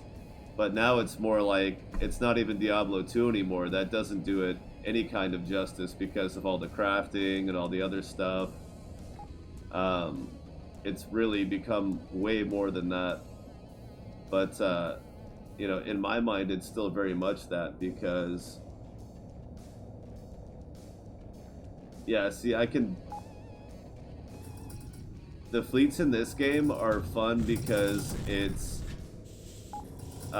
just enough and optional enough that it feels kind of,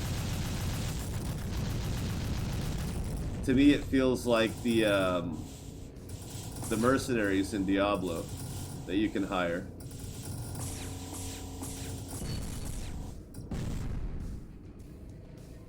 Yeah, I don't care about that. Yeah, that's perfect. Et tu brute. Et tu brute. Another ion cannon.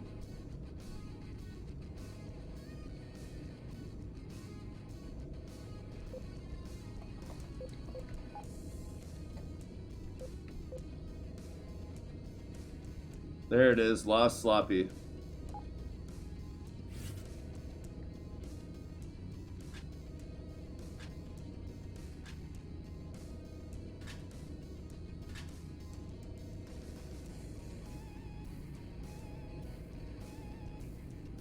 Cool.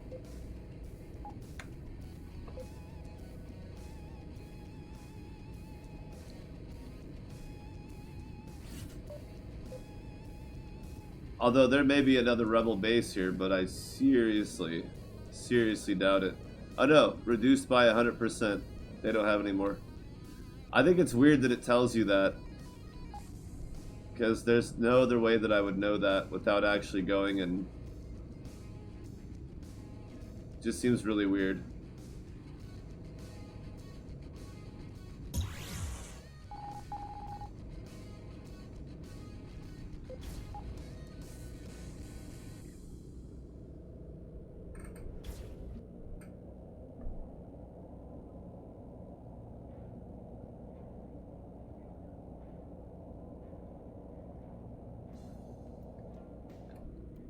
Shmup God's demand.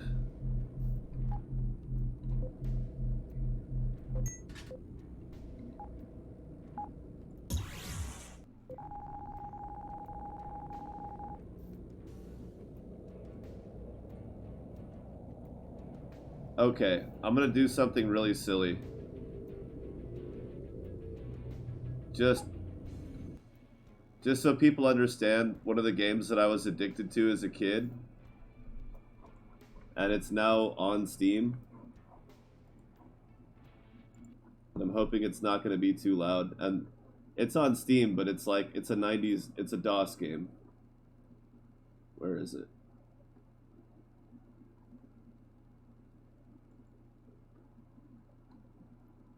This shit is hilarious. And I love it. And I bet a lot of you have heard of it.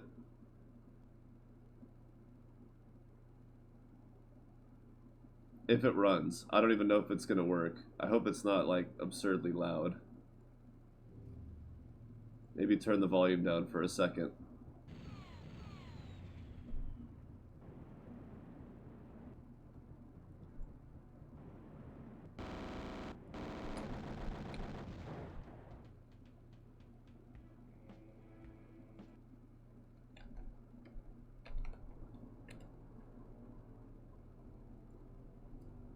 So, this game is a top-scrolling shooter, but instead of picking up weapons in-game, you earn credits through each level, and then you buy different weapons, and then as you go along. Now, every weapon in the game is accessible from the very beginning, assuming you have the money. So you could like, but you don't. You don't have $950,000, let alone 1.75 million. You don't even start out with full health, right? Energy modules is health. You could spend your 10 grand and buy it, but you'll end up finding some in the level, so it's kind of pointless. That tells you the health, blah, blah, blah. There's really nothing to spend money on in the first.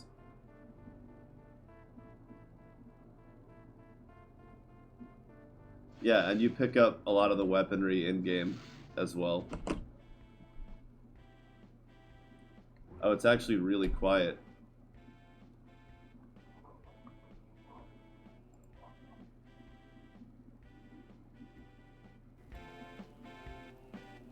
That old school MIDI rock and roll. It's probably why I like heavy metal so much.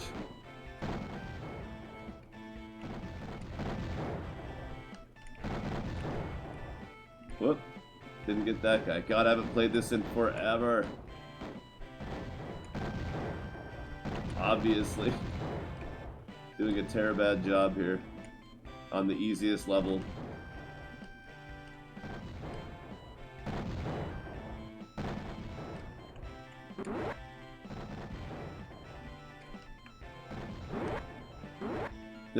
This is old school DOS games right here, man. This is what it was all about. This was like the shit back in the day. And so this is the kind of game that I preferred.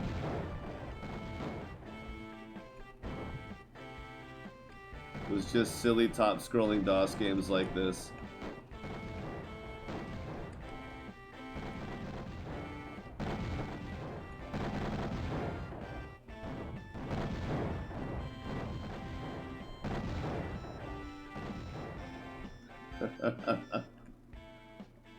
Tyrion, oh my god. Wow, when's the last time I thought about that game? So now I found some missiles. But I'm probably not going to survive the first level. I didn't put it on easy difficulty. Maybe I should have.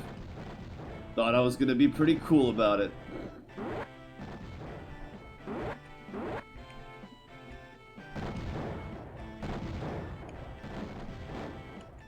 Damn, I couldn't even kill the boat. Jesus. I'm getting screwed the fuck up here.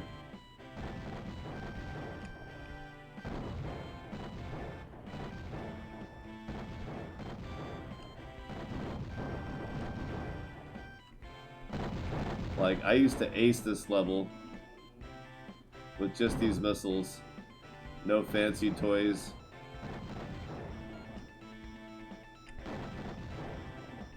I mean, you miss a lot of kills doing it, but it's usually cost effective to occasionally take a hit as long as you're not taking a hit from every enemy you kill. Damn it. My timing is off too, the missile drops. You have to learn to slap missiles on things sideways.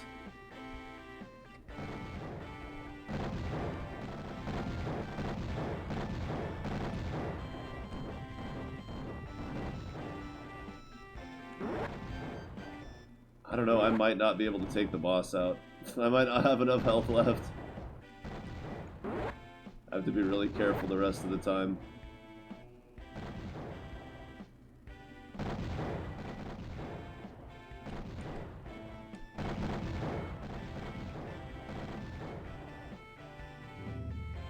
There he is. Damn it. Ah!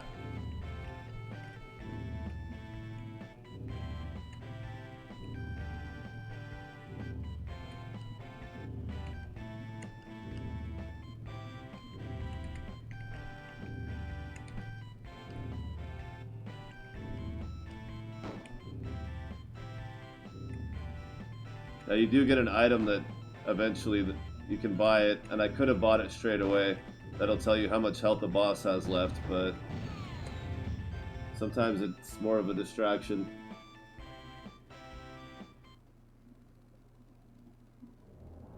Nice. Yeah, a lot of games you auto repair between But this one, you actually have to buy up your health. Now, of course, something a little more endgame in this one.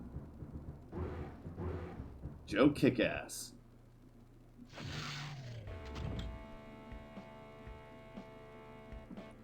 This is going to be rough.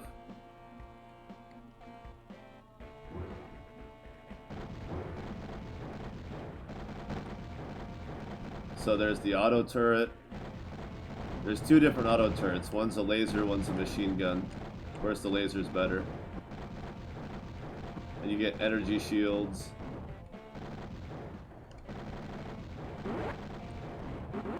I remember I used to... so it was really easy to get the ripped MIDIs for this game, for the music, and play it in the background while you play other games. Now, if your system wasn't great, or you were trying to play the other games on too high of a setting, playing MIDI in the background would be a really great way to crash your computer, because most DOS games, when you mute the sound, it's actually still playing the music, just at 0, but it's still processing it. So your sound card would basically revolt and hate you and die, and your computer would just crash.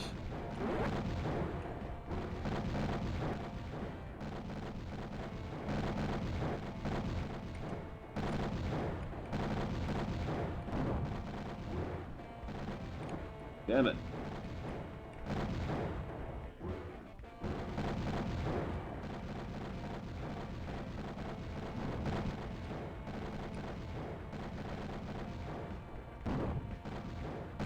Oh yeah, but see, the machine gun turret will shoot at ground targets. The laser turret does not.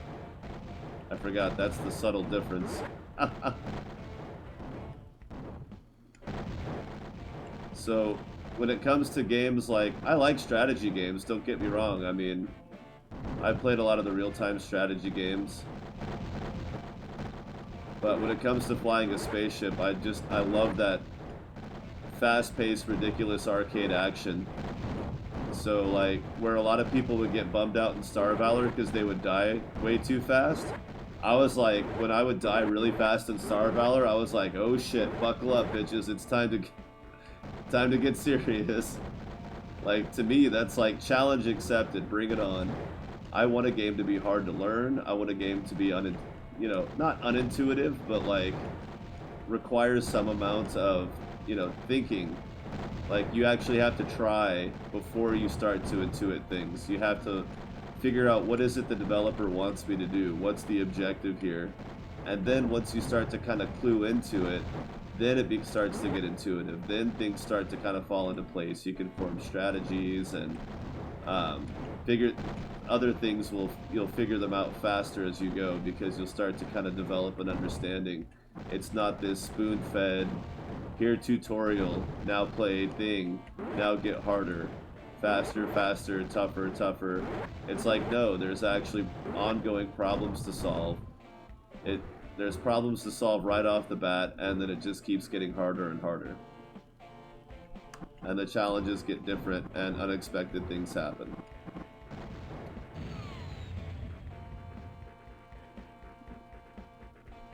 Freelancer?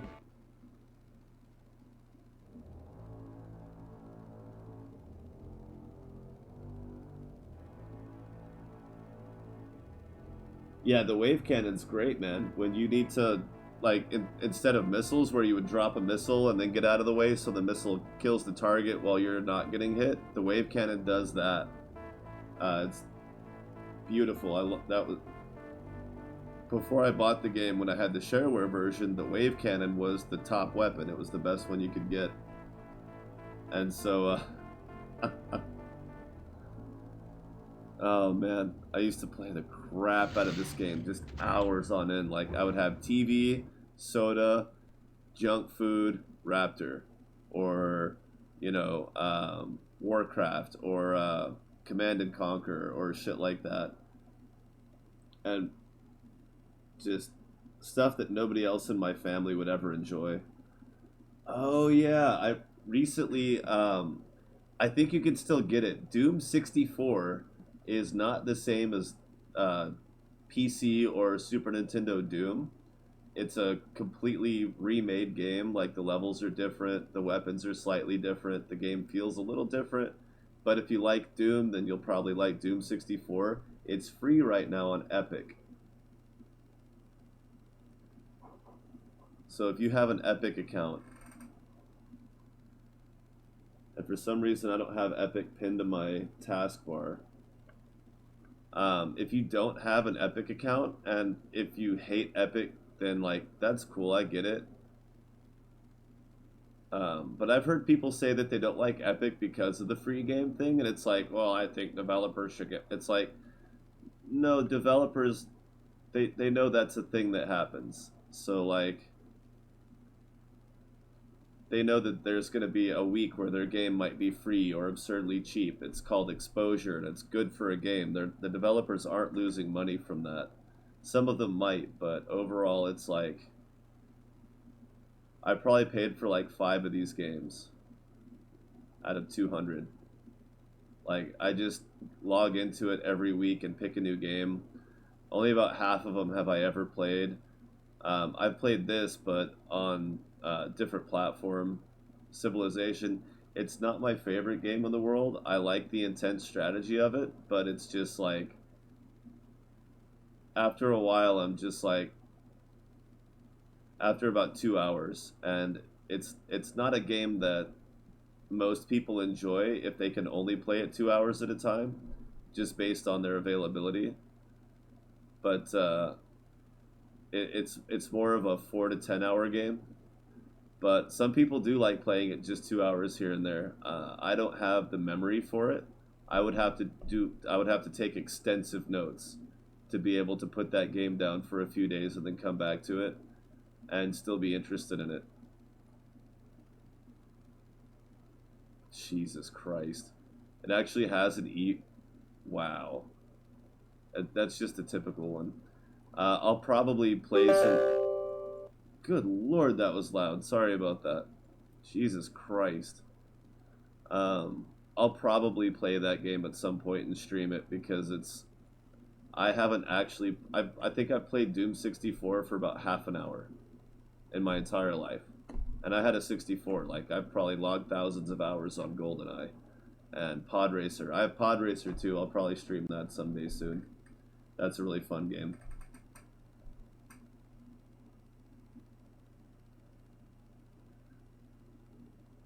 Oh, yeah. There's a lot of good games with that wave cannon style weapon.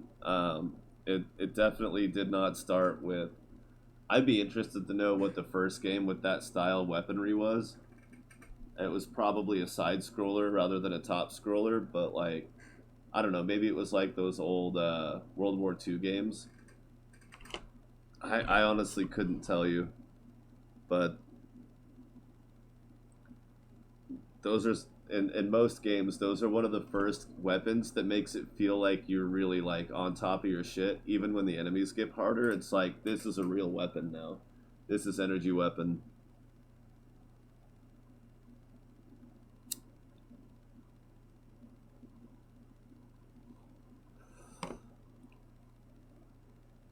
1987.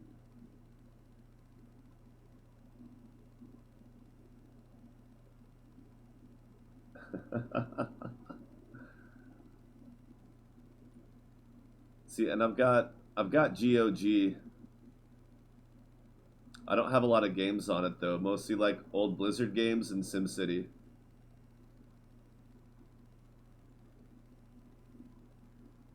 The Witcher and Witcher 2. I haven't even played Abduction or that one.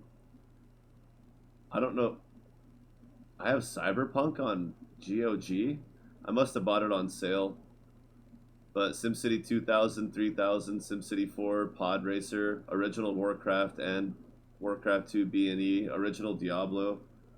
I had to play. I didn't play original Diablo as a kid. My first Diablo was 2, and so I had to go back. I think last year or the year before, and just play through it once just to like experience it because I didn't want to just watch somebody else do it all.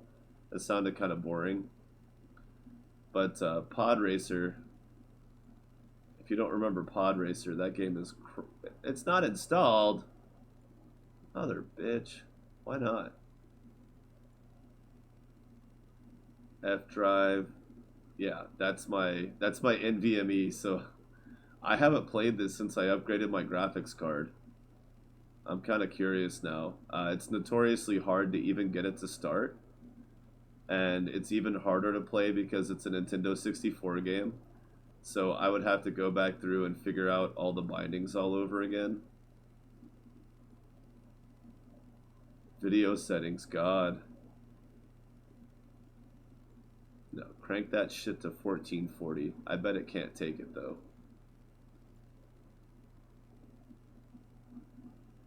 This is not the Nintendo 64 version though. I think this is the PC version. There was a PC version that was basically the same. I'm kind of curious if it'll even run. There's a lot of GOG games where you have to actually go into the forums and learn how to launch the game. Yeah, see, it's already done. Already done fucked up.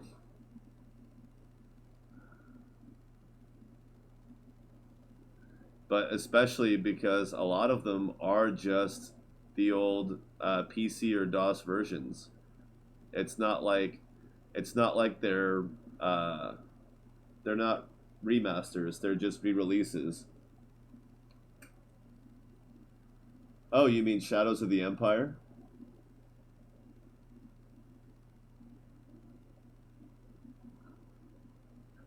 I loved Shadows of the Empire. One of my favorite things about Nintendo 64 is how many people crap on that game. And I'm just like, I thought it was fun as shit. It's just a multi-platform game. Like sometimes you're playing a turret game, sometimes you're playing a spaceship battle game, sometimes you're playing a planet ship battle game. Yeah, it's not gonna run. I don't remember. Get support. Yeah, bullshit. You're not getting support. There's your configuration. You can do some custom stuff, and I think that's what I have to mess with. But I'll go into the forums and look it up because that game's amazingly fun. It was one of the first games I ever considered speedrunning because back in the day, you get posted times for it and you can actually submit them. That and Mario Kart 64 I used to play the crap out of. And just like I would pick certain levels that I really liked and felt like I had down and would just play, play, play, play. Oh, Jesus. But I do have to go to bed because it's really late at night. I do have to wake up tomorrow, about 8 hours from now. So thank you everyone for indulging my trip down memory lane after a nice Star Valor sesh. But I am going to play some of these weird games. Doom 64, Pod Racer if I can get it to work. Probably not going to play Diablo. I've tried streaming Diablo 2 before. It was kind of not fun. I don't like playing games like Warcraft or Starcraft on because you have to play against real humans because the AI is kind of boring. Starcraft, you can make really interesting custom maps and scenarios, but it's still mostly only fun to watch people play against other humans, and I'm just not in practice enough for that to be entertaining. But we'll do some retro games that are fun and kind of mix it up a little bit. Now that Star Valor is out of early access, there's lots of people streaming it, and I kind of want to diversify a little bit. Oh, I do have Fable, the original Fable Anniversary Edition. I, I haven't really played that much. About an hour and a half. But I think if I was going to stream Fable, it would probably be more like 2 or 3. But I'm going to crash. Thanks to everyone for hanging out, and we'll see you next time. This weekend, we're going to try to pull Lyos in for some Star Valor, get him on the voice chat. So I'll post up in Discord ahead of time if we get a solid time for that. If we don't get a solid time, it'll just be kind of on the fly, but most of the stuff I do is. So we'll see you then. Take it easy.